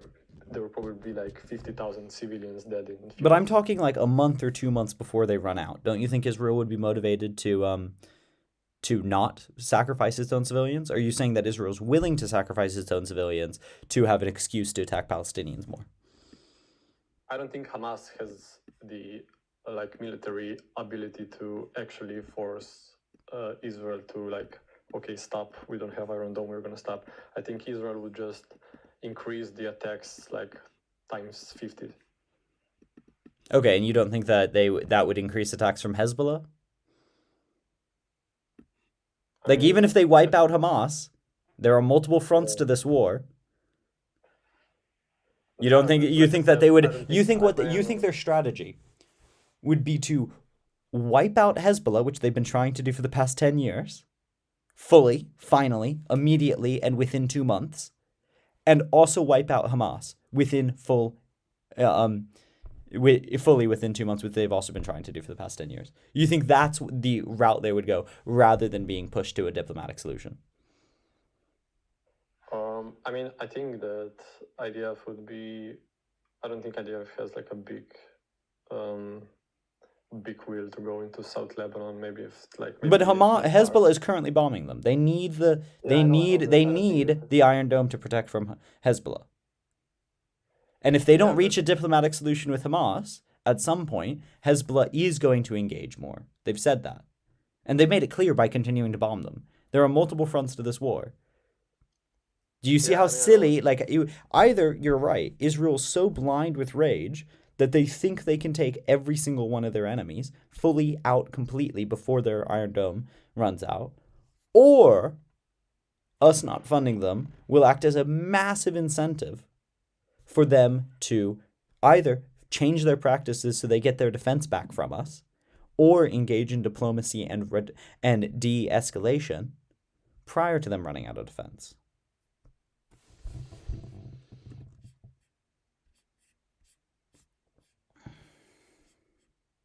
Like, I don't see why this argument isn't clicking. Yeah, I mean, IDF, if there is like, it's so easy to get drones from India, like, and other countries. I don't think that Israel would have a problem getting more weapons for offense. It would be next to impossible for Israel to get Iron Dome missiles without American consent. Also, America engages militarily in military trade with India. So do you think they're going to do you think they're not going to exert extraordinary amounts of political pressure to prevent India from trading with Israel? Also, my claim is not that they just simply won't have the money. If we cut out half of their economic power, they're going to have trouble feeding their civilians, much less engaging in a massive war. They don't even have to run out of Iron Dome people. They might run out of just people. Okay, first thing that India at the same time trades with Russia and USA at the same time, so that I don't think that would be a problem for India. Yeah, but this is silly. This is ignoring like a huge amount of economic pressures that we can actually exert, right? But also, genuinely, do you think they would increase their aggressions? Like, what's the end game for Israel here? That they knock out all of Hezbollah and all of Hamas in 2 months? I mean, I honestly think that once, let's say, IDF announces that they kind of destroyed Hamas, I don't know how that looks, but let's say they do that, and they pull every single IDF soldier from Gaza. But wait, they've said they won't do that.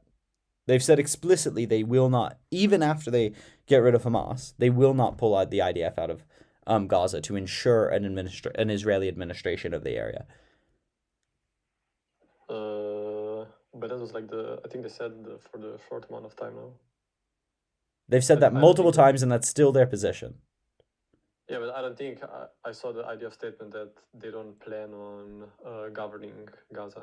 I mean, Bibi Netanyahu, the government in charge, has said explicitly multiple times that number one, a two-state solution is dead. The Oslo Accords are dead. The Oslo Accords are what caused the pullout in 2005.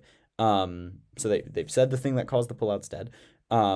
And they've said that they would continue administration over Gaza. So. But why would they want that? So that another terrorist group doesn't take foot is their justification, and actually probably is a good justification. I just don't think Israel should be the one administering it. I also just don't. Yeah, like I think someone should be administering it. I don't think Israel should be. But once again, let's live in the reality of the Israel we're talking about, right? Israel in reality would not pull out IDF troops of it. And in reality, those IDF troops would still be violent, just like they always have been. And in reality, Hezbollah would still have an issue with it. So in reality, the front with Hezbollah would still be on. So they would still have to defeat Hezbollah. Okay, let's say you made a claim that they want to govern. I don't know about this. No, I haven't. Netanyahu said it multiple times. I don't know. I heard the statement that they are not planning on governing. I think what you're saying is that they plan on staying for a few months to like demilitarize like the whole Gaza, but I don't think they ever state that they want to govern. Like they actually made it part of Israel. Because even historically, if you check, like in 2005 they pulled everything back. Then in the they offered the Gaza to Egypt. I don't think they have like a strong interest in Gaza.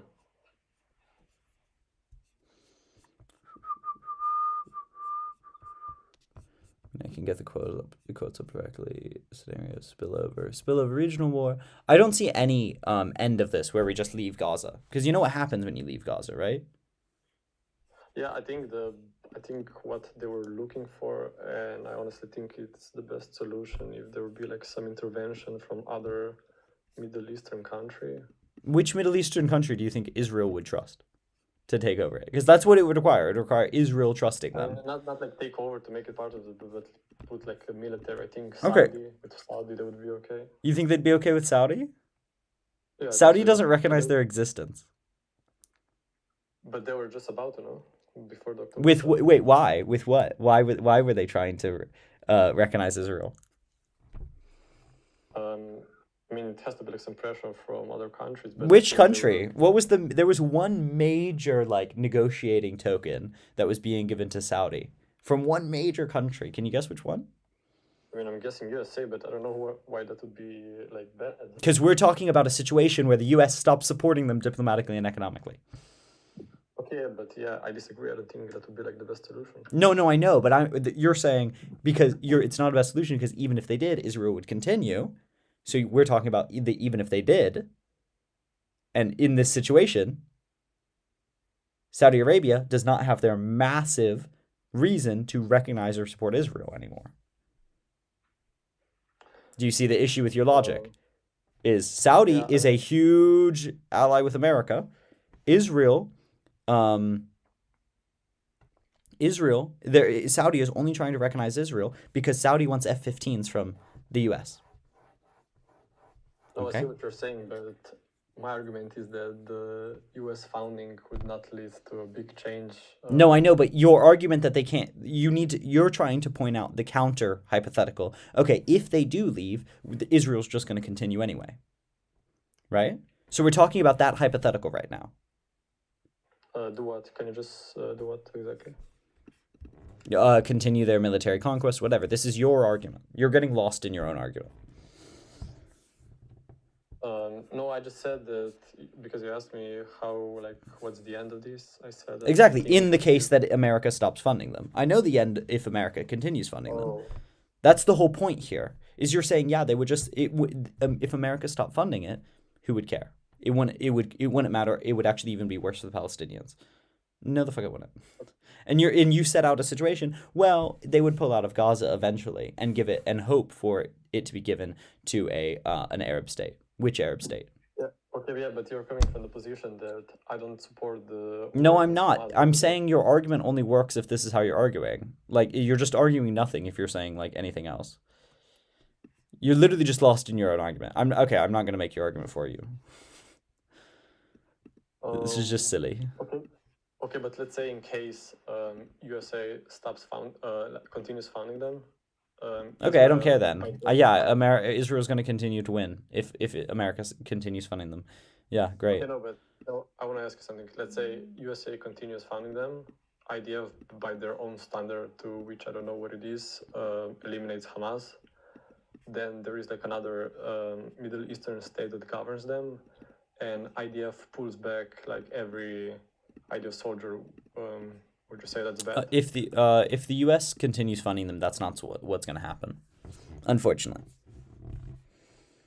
if that is what happens, that would be great. That, by comparison to a huge amount of other alternatives, that's just not what's going to happen. What do you think is going to happen? Well, I mean, I know what's going to happen. So if the U.S. continues funding them, then they're going to continue the war of rampage. They'll probably succeed in causing a mass exodus of Palestinians from that land. And one of two things are going to happen. Either it's going to become a ghettoized version of itself, like the West Bank was under the Oslo Accords, and the Palestinians are going to be continued to be diluted, oppressed, and harmed in that region until they have no sovereignty, and it can be implemented into Israel, as Netanyahu wants. Or number two, it'll come under direct international rule, which will eventually dilute the Palestinians down into it, because basically the issue is Gaza itself cannot be a state. Let's all be real. Gaza itself as like its own block. You could not have a Gazan state. It would in order to establish a Palestinian state, you would either need to connect it to the West Bank, or you would need to integrate it into another Arab state. America is not for integrating it into another Arab state because it wants to maintain it as a political tool. This is why Biden has said that he wants a international coalition of Western states to be the policing body in Gaza in the place, not with American boots on the ground. Guys, I'm not saying Gaza shouldn't be able to be its own state, right? What I'm saying is that in reality, it isn't going to be. Look at it; it's like this small. It just can't happen, and no one wants it to be its own state. The Gazans don't want it to be its own state. The Arabs don't want it to be no one wants it to be its own state. You're just being silly. Anyway. So yeah, they're gonna put a basically Western trustee state in the area, and Israel will trust it. Why will Israel trust it? Because it'll continue the oppression project of Israel, just with maybe some being a little nicer to the Palestinians.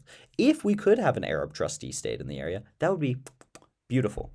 That'd be gorgeous. That'd be delectable. It won't happen though. Yeah, but Israel kind of offered in the past, like the Camp David summit, they offered a two-state with West Bank. They offered a shallow, skeleton of a two-state solution that was still in violation of international law. Don't you think we should hold Israel to international law? Wait, are you talking about the 242? I'm talking about when were the Camp David Accords? 1990s? No, Camp David summit was 2000s. There were a bunch of Camp David summits. 2002. 2000. Yeah, in this one they didn't accept the right of return. Okay, but the right of return is kind of. It's really stupidly clear in international law. Do you disagree with international law? About the right to return, yeah. Okay, I mean, then Israel shouldn't sign to the treaties recognizing the right of return. Sucks. It also said that Israel would maintain 9% of the West Bank, which it has no legal right to. So, I mean, yeah. So basically, the 2002 offer that Israel made violated international law by maintaining. It can be the best while still being criminal. This is why I always talk. This is why I always talk about the negotiations. Negotiations merely are trying to find out how much each side can get with the power that they have. Right. Currently, Israel clearly has much more power than the Palestinians. So any negotiation that the Palestinians engage with and accept with the Israelis are going to institutionalize and legitimize that power imbalance. Okay. Do I think for a humanitarian reason Palestinians should accept that? Yes, I do. Yes, I do. I think for a humanitarian reason they should have accepted the 2000 Camp David Accords. Do I think that I hold any moral contempt for them not doing so? Do I hold any legal contempt? Do I hold any legal or moral obligation or responsibility? No, absolutely not. Right. This is a criminal offer that Israel made. Okay, but you're grouping the entire population, but that was only the decision of Arafat at the time, and I'm pretty sure like 100% all of the Arab leaders like were calling him like insane for not accepting that offer, because even they weren't expecting Israel to. Yeah, cool. It's still a criminal offer. It's shitty. I mean, why do you condemn Israel for making this offer in the first place? I mean, not really, but at the same time, I condemn. Not really. I do condemn the Arabs for starting the wars. Before. But do you condemn Israel for making this offer? No, I think it was the best offer. Wait. What do you mean the best offer? Israel has complete control over what's the best offer. I mean, yeah, but that's kind of the. Do you think that they should make an offer that is in violation of international law? Maintaining parts of the West Bank is clearly in violation of international law and international consensus. Do you believe that Israel should be bound by international law and the treaties that they sign? Wait, but do you think the Jordan? Answer my question. I think it's more complicated. You don't think it? Wait, I don't think following the law is that complicated. Oh wait, okay, repeat again. Do you believe that Israel should be bound by the treaties that they sign and international law? You're talking about the 2 for 2, right? I am talking about international law. Baseline, I think Palestinians should be bound by international law. I think all people and all states and all governments should be bound by international law and the things that they sign. Do you? Okay, can I just like elaborate a bit because it's more complicated? When you're saying about the international law and about the area, you're talking about the 2 for 2, like the signing, and the 2 for 2 signing was not binding because it didn't like it didn't. What are you talking about for 2 for 2? Resolution 2 for 2.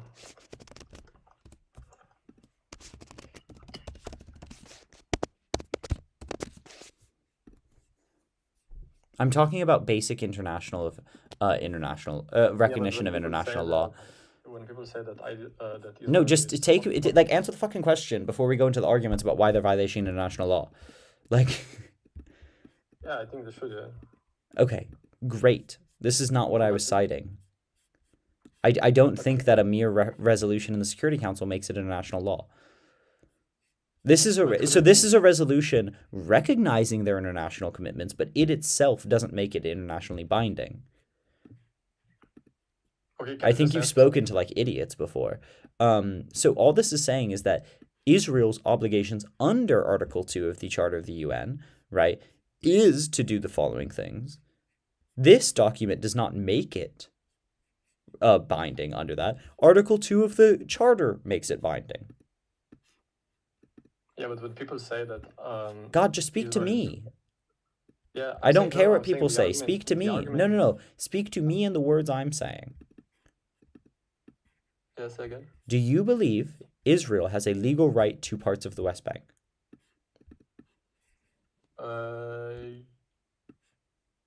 Yeah. Okay, how did they come about those legal rights? I mean, the kind of land didn't belong to anyone at the time. The land didn't belong to anyone. Okay. So when Israel accepted the partition plan, who did they recognize that land belonged to? It doesn't matter because the Arabs rejected it. But Israel recognized the validity of the partition plan and claimed independence on the basis of it. The partition plan was over because the Arabs rejected it. It is a Israeli constitutional document. Israeli internal and external politics, foreign and domestic politics recognize the partition plan, according to Israel, who owned the land. Wait, let me check because I as far as I know, I think the the plan was about both sides, and one Okay, side so you don't think the rejected. partition plan had any legal effect? I think it had like a more like a moral effect. You don't think it for- had a legal effect, though? I don't think so. Okay, so I mean, so then the state of Israel is not a valid state. Wait, let me check. I don't want to say like stupid shit. Wait.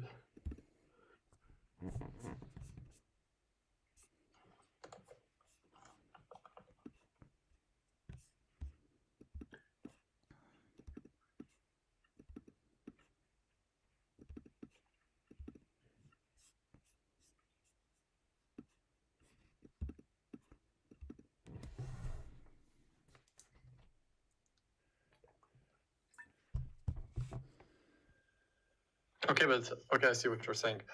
I think it had like a valid effect, but at the same time, who did the land belong to? Because there was rejected. Who belonged to the land? According to Israel, it belonged to a Palestinian state.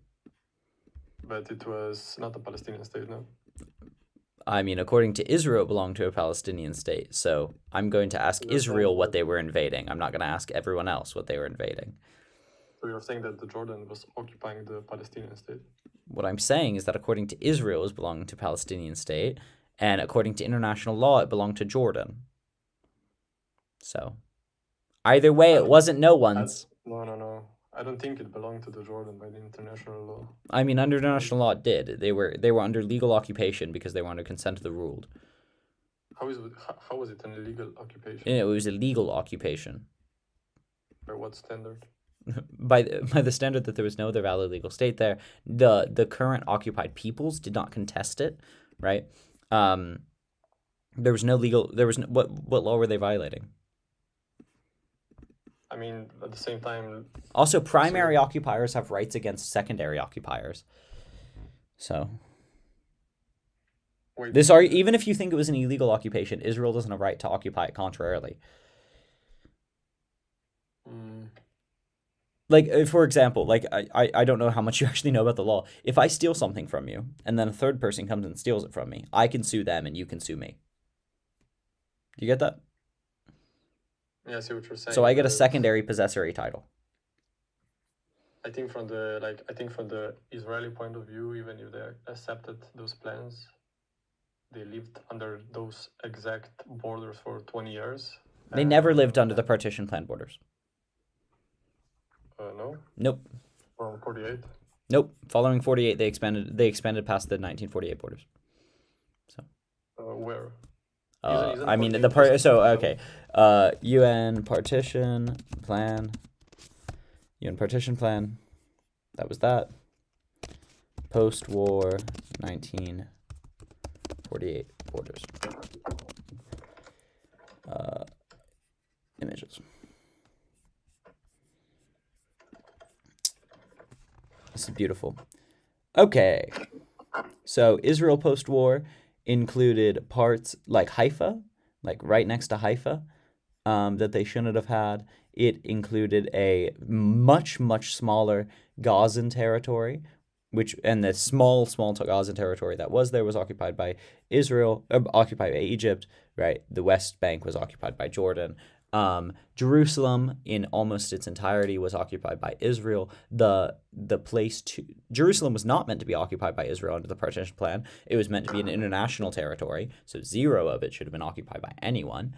Yeah, I mean, it was just a drastically different state. I don't know how you don't know this. Israel post-war 1948 was a much expanded state, disrespected international territory in Jerusalem, completely violated the... Like, how can you say that the international territory in Jerusalem was not occupied by anyone? That's silly, right? It was occupied by the international community directly following the acceptance of the partition plan, even on this basis. Obviously, there was a war. Obviously, Israel claims that they took the land by conquest. They have this silly argument that what's the unclaimed land, which is the one you're making as well. But that's insane. That's an insane argument, considering it was occupied, right, by the Jordanians and by the Egyptians at the time. And at the very least, they should have allowed for the Palestinians to have sovereignty in the land before engaging in occupation against them. Which year? What? In which year did you say that Israel should allow Palestinians It's directly following the partition plan. They should have allowed them the sovereignty to accept, to negotiate plans following 1947. But they did, no? The partition plan. Which the Arabs Yeah. didn't accept. And then Israel declared war. Or Israel declared independence, which is an act of war. Okay, yeah, but I don't think the Palestinians in that year were like a specific identity. I think that became like later. This in doesn't matter. 60s. Okay, do you accept that Jordan occupied the territories? And that Israel took territories that Jordan considered themselves to be occupying?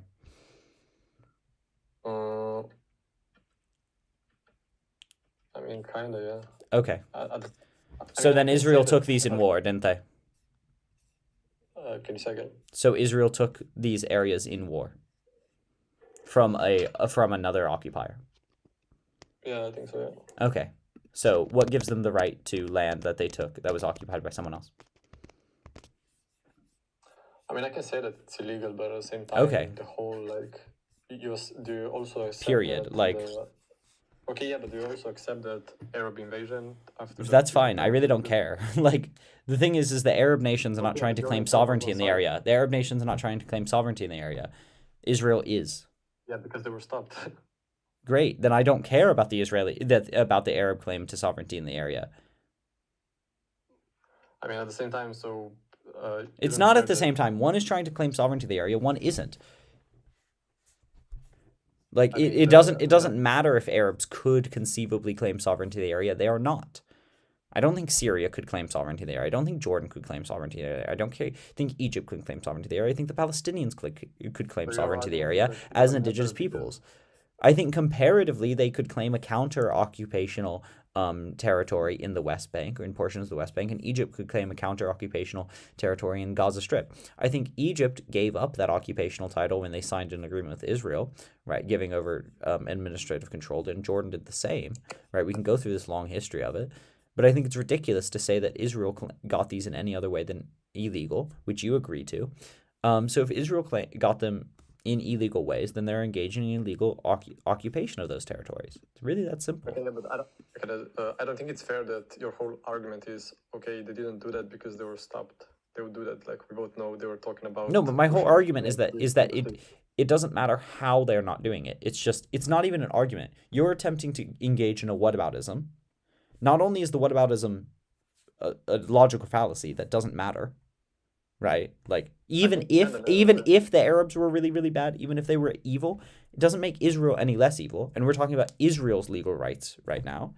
And also the whataboutism didn't even happen. So it especially doesn't matter.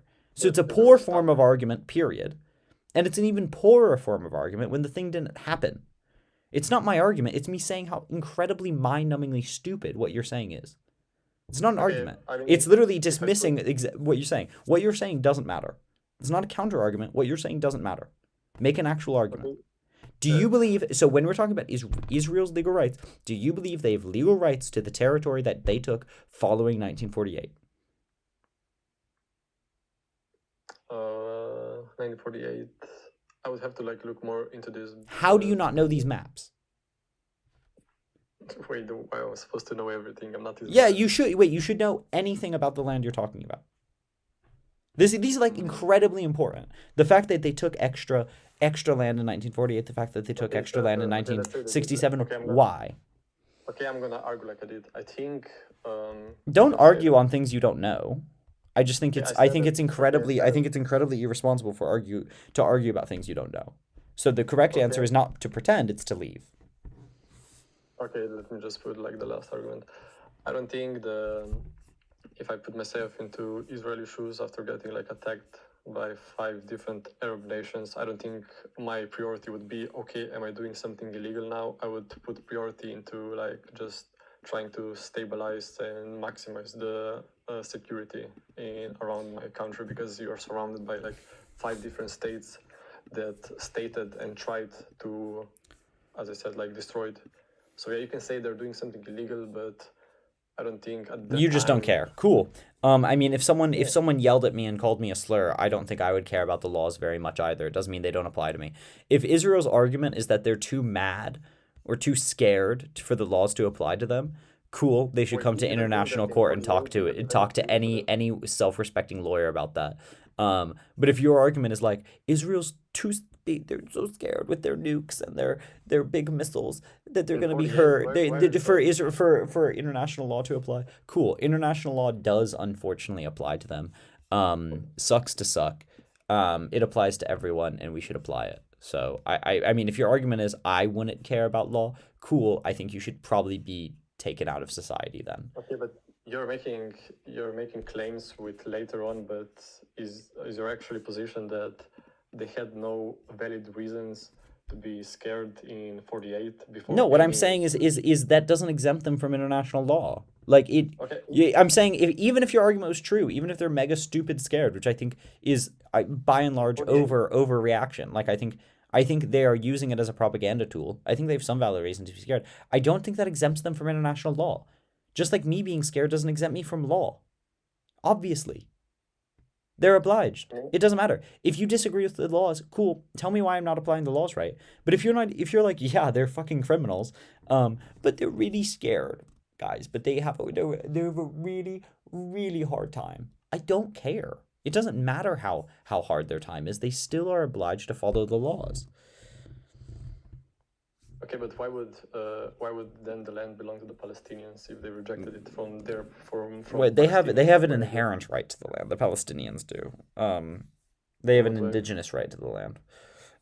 Also, a Palestinian state was recognized following 1967, which has since No, been I'm saying after violated. 48. Right. I was saying after 48. No. But following that, so this is the current international position, and this is the position I hold, is that we should recognize the 1967 borders. Because there is a difficulty following the partition plan, but there's no difficulty following the 1967 borders. Israel signed a treaty recognizing the right of the Palestinians to a state on the 1967 borders, and have since consistently disrespected and ignored that treaty. So, I mean, that's what's given them the right to, is that a Palestinian leader and a Palestinian representative represent the Palestinians, entered into a treaty with Israel, recognizing the right of Palestinians to that land, to that state, and Israel has since completely and utterly violated it. I think Israel doesn't have a claim to the land that they took illegally. What we do about that land, fascinating. Let's figure out what we do about that land. It doesn't legally belong to Israel. It shouldn't legally belong to Israel. But if they want to ignore the UN partition plan, which they do, then I'm just going to say they have no legal right to exist, and we start from there. Okay. And we say, what should we do with the land when no one lives on it? Cool. But I think them ignoring international law is incredibly stupid on their part, considering that they subsist off of international law, right? The only reason they exist is because people recognize them off international law. Their whole entire claim to being is on the basis of the UN. So when they pull out of the UN and they say, we hate the UN, it's like huge anti-Israel, bro, it's been one of the largest contributors to you existing in the world. Are you shitting me? Okay, but can I just? I mean, at one time, like at the same time, you're saying, okay, I'm gonna ignore every other argument and I'm only gonna focus on the legal point of view. to No. criticize Israel. When I'm saying this is what the laws should do, I'm only going to look at what the laws Yes, say. Yeah, I'm saying yeah. But on the other side, you say, okay, like There is no other side to the laws. The laws apply, Okay, period. Yeah, you said they rejected the plan, so you know that legally they don't belong to the land. But you say Not they that land, belong but under to the legally. 1960, as I said, under the 1967 borders, they do have a legal right to it. Okay, but Israel let them live in the 67. No, they borders, don't. No, they don't. Do you know the 1967 borders? Yeah, but because of the war, no. No. I'm saying like for 20 years. No, they didn't. For 20 years. No, they didn't. The 1967 borders was on the Green Line, which Israel has not respected, and does not accept Area A to be the only sovereign territory within the West Bank. And also, I'm saying it's a that- violation. Also, expansion of the Golden Heights under the 1967 borders was illegal. So, not recognition of the Golden Heights, recognition of full sovereignty over the East Jerusalem, with full withdrawal of the West Bank, full recognition of the Green Line, and an end to the blockade of air, sea, and land of the Gaza Strip, all of which were violated prior to the war. So, no. Okay, I'm not saying that. I'm saying that do you agree that if you if you support the 67, then you agree that they lived in those borders for 20 years before the war? Which Who, war? who you think 67 war? Wait, they lived in which borders? They didn't live in the 1967 borders between those times. They did, yeah. No, they didn't. Wait, you're saying that Israel made concessions in 1967. yeah, but you said they should go back to the borders that Back to the borders they agreed to in 1967.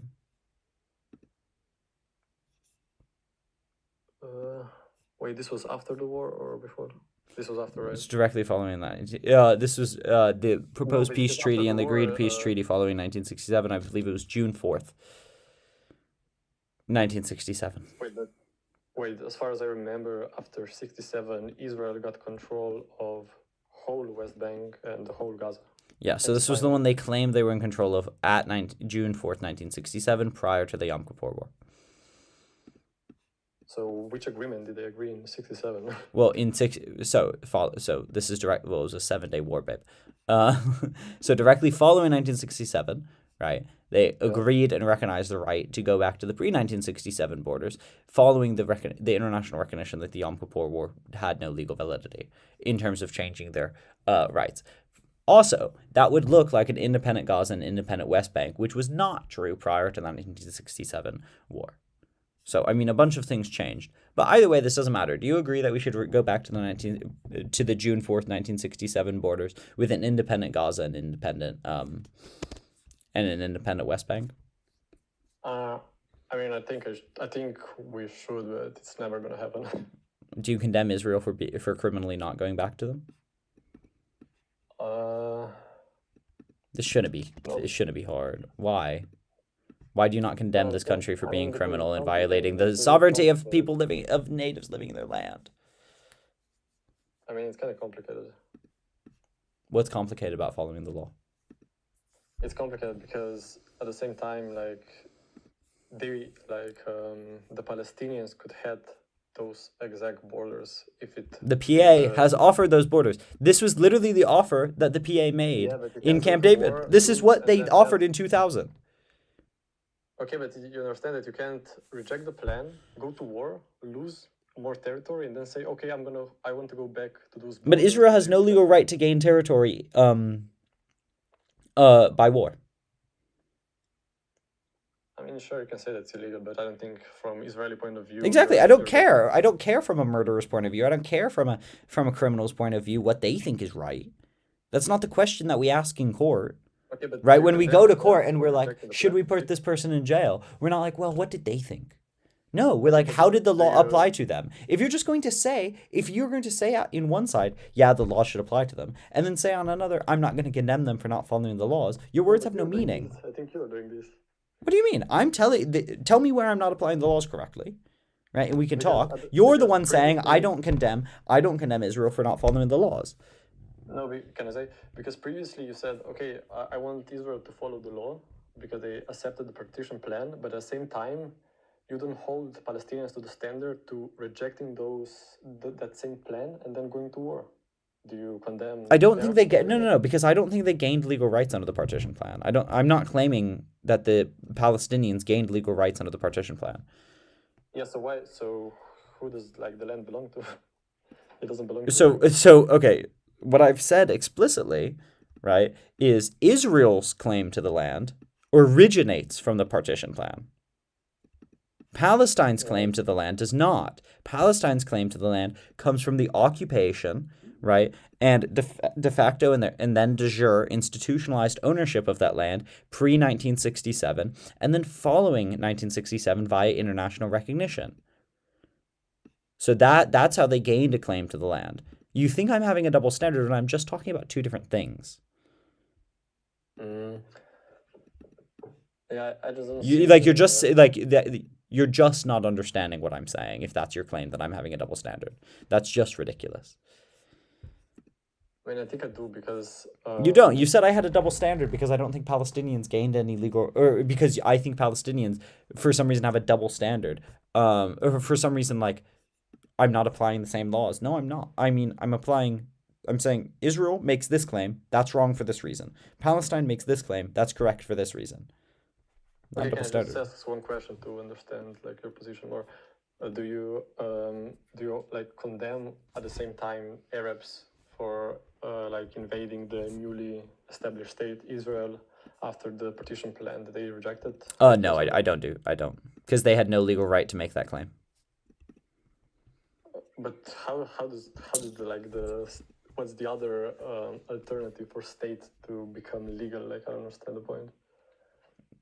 I mean, there are a huge amount of other. They could have claimed it via actual occupation, but they didn't have actual occupation over the entire place. Yeah, but isn't that like worse? Like way worse? No. You're saying it's worse to establish a state through a plan, like the UN But it plan wasn't. with The other plan wasn't countries? accepted. The plan had no legal effect. Yeah, but what right do you think? But so the thing is like, it is up to Israel to make every claim for their land that they can. Okay. They claimed that their independence was on the basis of the partition plan. Okay, That but is you agree that wrong. the They land are before legally belonged to the British? incorrect. Okay, but the land belonged to the British. That's No, it correct, didn't. like- The British gave it over to the UN. What are you talking about? Yeah, but after the Ottoman Empire collapse. Okay, but the land didn't belong to the British in 1947 or 1946. Yeah, it belonged to the British. No, it didn't. And they were the one who You're wrong. decided.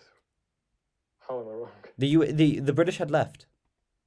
Okay, but you agree that the British controlled and owned the land legally after the 1990, I think. But not in You agree? 1946.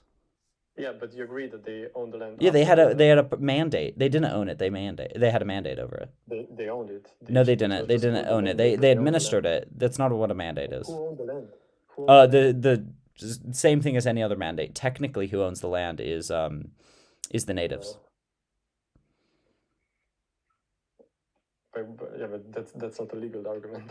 It is actually a mandate. So for it is, I think it's a legal fiction. I think mandates are de facto ownership, but de jure they're not. I mean, that's an easy yes. Like You're just British wrong. owned the land after the I Ottomans. mean, it's not an easy yes because it's not reality. You are actually incorrect. Mandates are not ownership. I mean, if you want to talk Does it purely own the legally, mandate? you're wrong. Yeah. If you want to make a non-legal argument, like talk to me, but legally you are incorrect. Legally, they did not own the land. Okay, but do you agree that this was before the law that you can't occupy the land by war? Do you agree with that? No, but that has nothing to do with it. The British were not occupying it by war. They didn't claim to be owning it. The British did not claim to own it. The British claimed a mandate over it.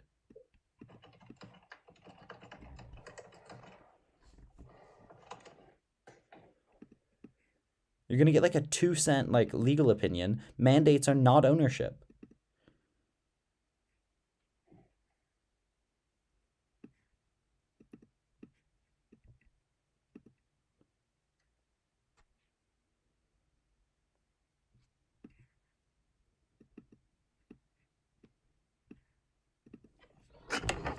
If you So want to look up you're saying- if you want to look up the legal device that was used here, it was a mandate under the League of Nations. It was just called the British Mandate. Yes, it was a mandate under the League of Nations. Do you know what a mandate is, bro? Do you know what a mandate is? Like, do you know what like a League of Nations mandate was?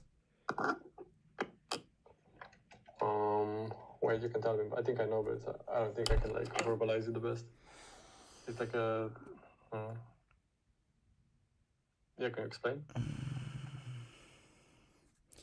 This is like infuriating. So basically, do you know what a trustee state is? Nowadays? Repeat it. Do you know what a trustee Trust- state is nowadays? No. So I it mean, means I heard the term. okay. So it's basically when like a big country, Yeah. administers a smaller nation, state, territory, right, to build up institutions in that territory so that it can become a self-sufficient territory. Okay? They do not own it. They are a trustee for it. Do you know what like a trust is like in private law?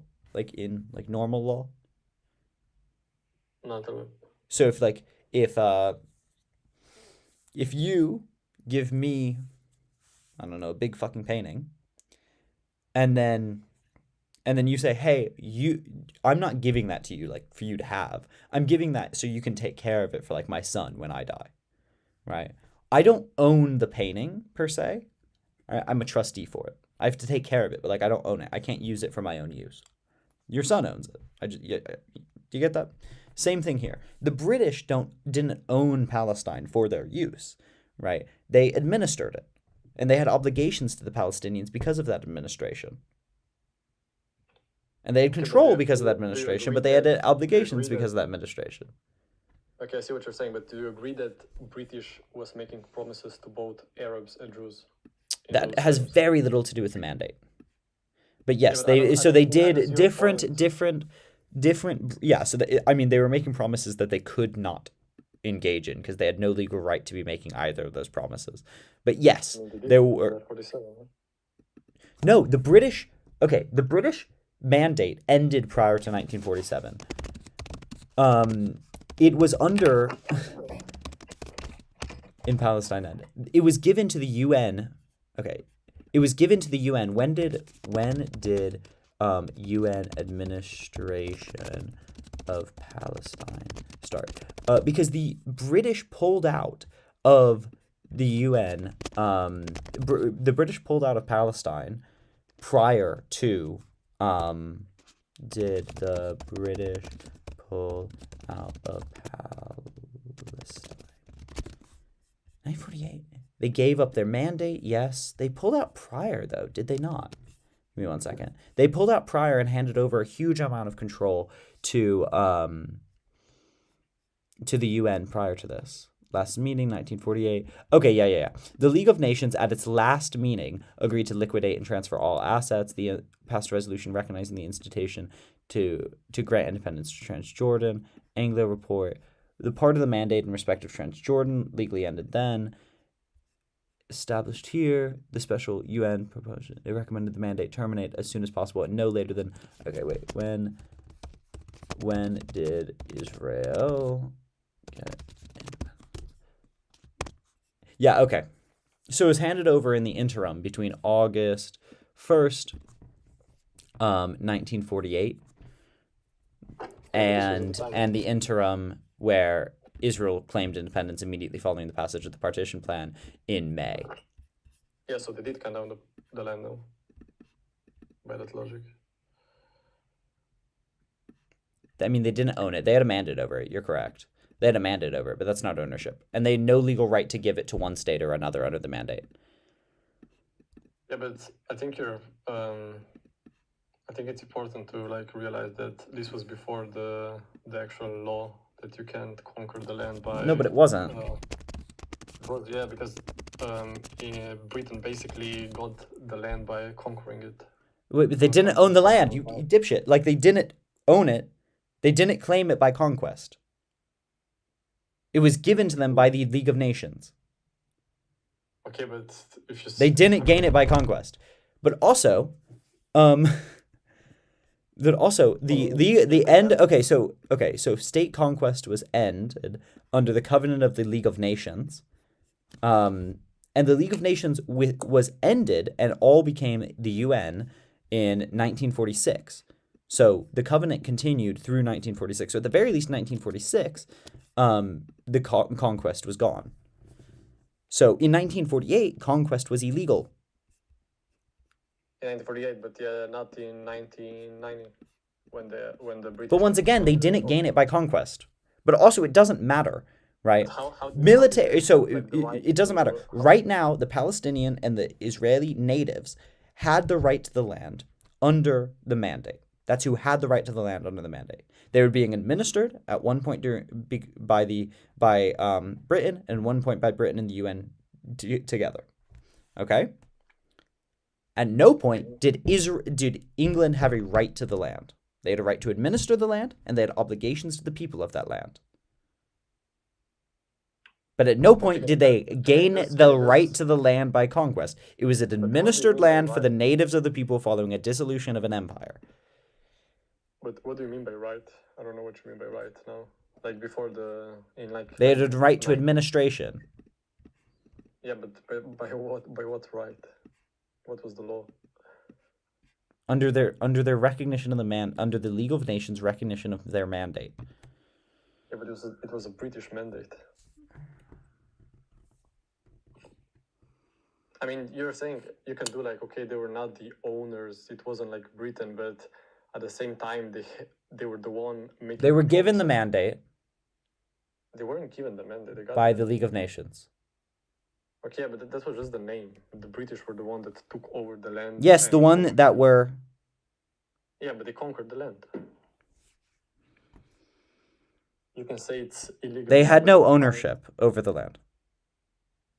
You do not conquer something and claim it as owning and conquested if you don't own it. Who had the, okay, who was the owner after the Ottoman collapse? Holy Who shit. was the owner? Holy shit.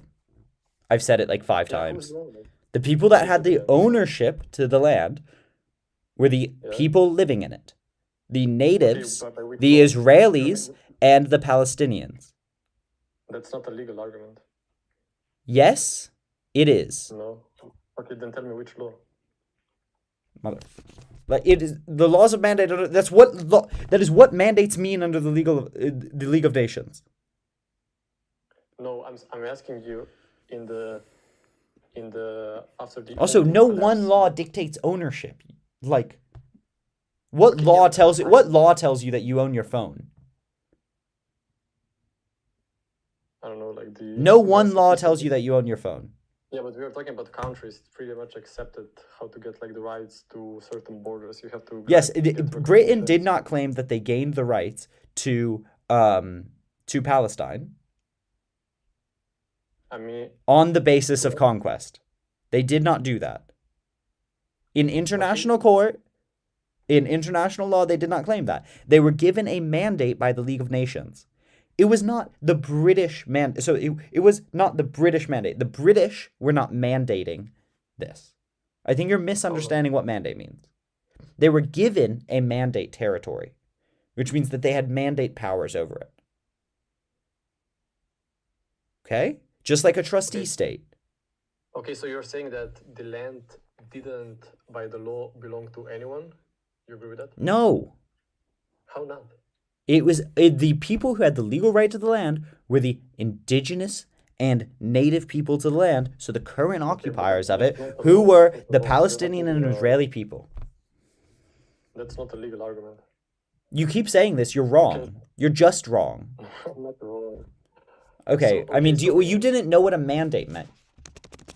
Okay, yeah, you can do like these arguments, but I mean, others. Yeah, you don't. You don't. Before- You don't. You are incorrect. before- Like, you are just incorrect. The legal first of all, nothing like the legal owners revert to the native indigenous people. That is what the mandates mean. We can get up the legal description of what a mandate was under the League of Okay, Nations, can I right? just- So, okay, League of Nations mandate represent a legal status under international law of specific territories following World War I, involving transfer of controls from one nation to another. Right. These mandates serve as legal documents establishing the internationally agreed terms of administering the territory on behalf of League of Nations. Right. So the mandates contain minority rights clauses that provided rights for petition and adjudication of the permanent rights. Let's keep going. Basis, mandate establishment, generalities. Right. All territories subject were previously controlled by states defeated in World War I. The mandates fundamentally differed from protectorates, as they undertook obligations to the inhabitants of the territory and to the League of Nations. Crazy, right? Class M mandates, formerly controlled by territory, have reached a stage of development where their existence as independent nations can be provisionally recognized, subject to the rendering. So every person who had a mandate, right, they had an obligation to mandate it until it reached a stage of development where their existence as independent states can be provisionally recognized, subject to the rendering of administrative advice by the mandatory, until the wishes of these mandatory communities must be principal consideration of the selection of the mandatory. So basically, either you can characterize the ownership in one of two ways. You can either characterize it as they were holding it subject to trust of the League of Nations, or to the beneficiaries. This is really interesting, actually, because it tracks onto how you would describe trust as well. So if you give me a painting and say, hey, I'd like you to hold on it for my son, right? This is effectively what I'd say the son owns it. I'd say that the son has the legal right to it because they can come sue me for it when they come of age. What you are effectively saying is that you own it because you gave it to me. Okay, but That's wrong. What happened with these mandates is the League of Nations said, hey, there are a bunch of territories where the nations that used to own them have dissolved. So we're going to give them to Britain or France or whatever to administer, to be a trust, to give them to the people living in them when they are capable of living in them. Also, guys, my eyes have been itchy for the past 10 days. It's because of a series of things. It's nothing to do with this. So they are saying you have to give them to the people living them when they can be an independent nation, Okay. So I would say that the people living in it, the people that would form that independent nation, own it. That's what I'd call it. But, I mean, this can be just a linguistic distinction if you really want it to be. But every lawyer ever uses the exact linguistics that I'm using. The beneficial owner is the beneficiary. Okay, but let's say before the 1918, do you agree that for, 400, I don't remember the exact number, it was the Ottoman Empire that legally owned land? Do you agree? What do you say on that? I don't know what it would mean for them to legally own the land. There was no overarching legal structure for them to have owned the land. There was no courts to adjudicate whether they owned the land. There was no international law referencing whether they owned the land. Like, if the thing is it wasn't really an international legal system. It was independent countries recognizing rights or whatever. But I wouldn't call it a legal system. So no, they didn't legally own the land. No. Yeah, so what I'm saying is that by the same standard that Ottoman Empire owned, I don't think they owned the land. No. Did you hear me? No, I'm saying I don't know, but you would say that it belonged to the Ottoman Empire. No, I'm gonna say within a legal framework, there was no legal framework here. It's like saying what's the law when there is no law. There is no legal framework here. Okay, then. But now there is crazy, and when there was a legal framework, no one took it by conquest. Yeah, but not in 1918 when the British conquered the land. In 1918, there was a legal framework, and they were given a mandate over the land. Okay, but how were British making promises to both Jews and Arabs? They had no legal right to make those promises. That's all I've said. I think they had the power, they had the military power to probably enforce those promises maybe, but it was still in contravention of the legal system. But your argument is idiotic, right? You're saying what was the legal rights that the Ottomans had at this time? None. There was no legal system. Okay? And then you've completely mischaracterized the legal rights and the legal obligations, legal status of England during the time because you didn't know them. Because you didn't know what a mandate was. This is a useless argument to have with you because you don't actually know the law. I don't know why you're arguing legally when you don't know it, right? Like, you're wasting my time. So if you want to argue morally or whatever, argue it, right? But you don't actually know the law. And also, laws apply when they are passed, okay? So the second that it was passed, that conquest was made illegal, okay? Everyone this is precisely what happened. I mean, you would just make a better argument if you point to somewhere that actually had been conquested, right? At this time, America, the U.S. had been conquested, obviously, right? France, Spain, fucking huge parts of Africa, South Africa, for example, Namibia, all of them had been conquested, and yet the legal system recognized their right over the land because they came into it with that right. So what the law said was, hey guys, everyone that's conquested up until now, we're gonna chill for a second. We just fought this massive war, right? We just fought this massive war. You got this shit. Congrats. Enjoy the shit. We're gonna set down some base rules so we don't continue doing this, right? And you gotta follow the base rules from now, okay? So they did set down rules that they hadn't followed before, yes, but now you gotta follow them because that's how laws work. Is we set down new rules that we didn't follow prior. I agree with that. Okay. So we're not holding Israel to some new fucking double standard. We're holding Israel to the same standard that we set on everyone else now. So if your argument is, hey, no one else when they were founding them couldn't do this, it doesn't matter because no one can do it now. Sure, but the Britain was. But I'm reading here like Britain was kind of administrating the Palestine, but there weren't like specific borders at the time, right? There were specific borders of the British Mandate Palestine. No, I mean like when it was like dissolved, when Ottoman Empire like folded, there weren't like specific borders for states. I mean there were. I don't think there was like a. There were states within the Ottoman Empire, but no, there weren't independent states. Obviously, when an empire falls. So yeah, there weren't like you can't even say it who belonged to the land. But Israel also didn't border. belong in that land. Yeah. Also, Israel isn't following any borders. I'm not saying Like, that what? I'm saying No one's claiming that there was a fully sovereign Palestinian state at the time. You're arguing fucking ghosts. Okay, no, but then it goes back to what you're saying that Israel had no. I think you said Israel had no legal rights to get the land. They never claimed a valid legal right, is the more accurate way to say that, and that's correct. They claimed the legal right on the basis of the partition plan, and they were wrong. Yeah, but by which standard? By the legal standard. They were incorrect. They do not have... That partition plan never went into effect because both sides did not accept it. So they were wrong when they claimed that they had a legal right to it on the basis of the partition plan. Okay, but you can't say they didn't accept the plan. The Jews accepted the plan in the... No, because not both sides accepted it, babe. No? Wait, was the plan was accepted in the 47, right? By the Jews, yes. Okay, yeah. By the Israelis. Israelis accepted. But it did not go into effect because both sides did not accept it. The Jews accepted it. They did.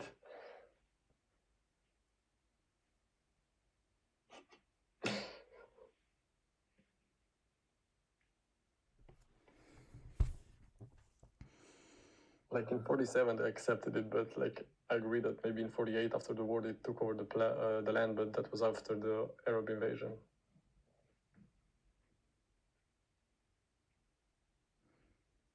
Okay, I'm gonna go if you had enough. Do you know what both means? Yes. Okay, can you then tell me by which standard Jews didn't accept the partition plan? I didn't say the Jews didn't accept the partition plan. You said both sides didn't accept the plan. There were two sides, no? Yes. So, I'm sorry. Okay, this is the distinction. In order for both sides to have accepted it, not just the Jews, but also the Muslims, or also the Palestinians did. When I say both sides didn't, I mean only one side did. Maybe we don't have a mastery of the language. What the fuck? Wait, how does it? So when I say both sides don't accept it, I don't mean both sides. I mean not both sides.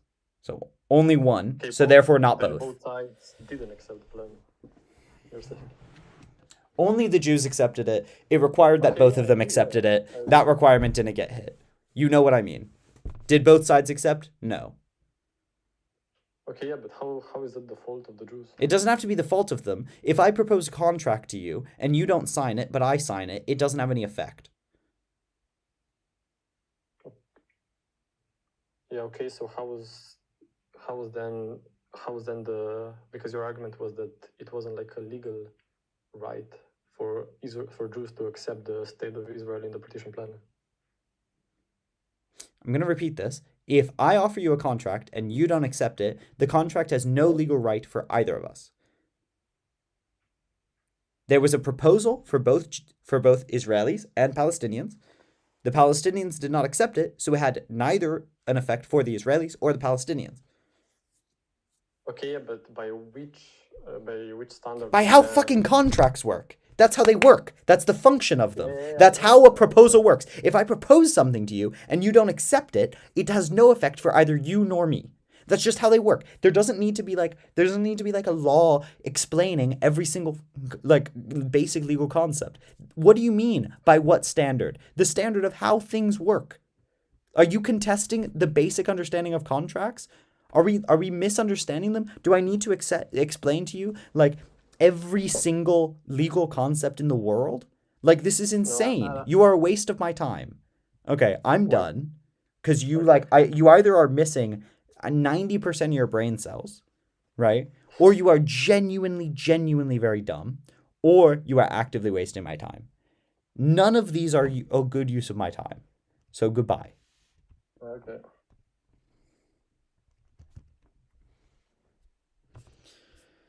Jesus fucking Christ. Okay, I'm gonna go to bed.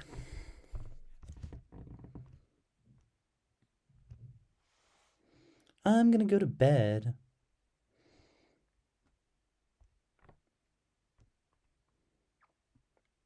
Unless someone really disagrees with me. Juliet, do you really disagree with me? No. Okay, bye, Queens.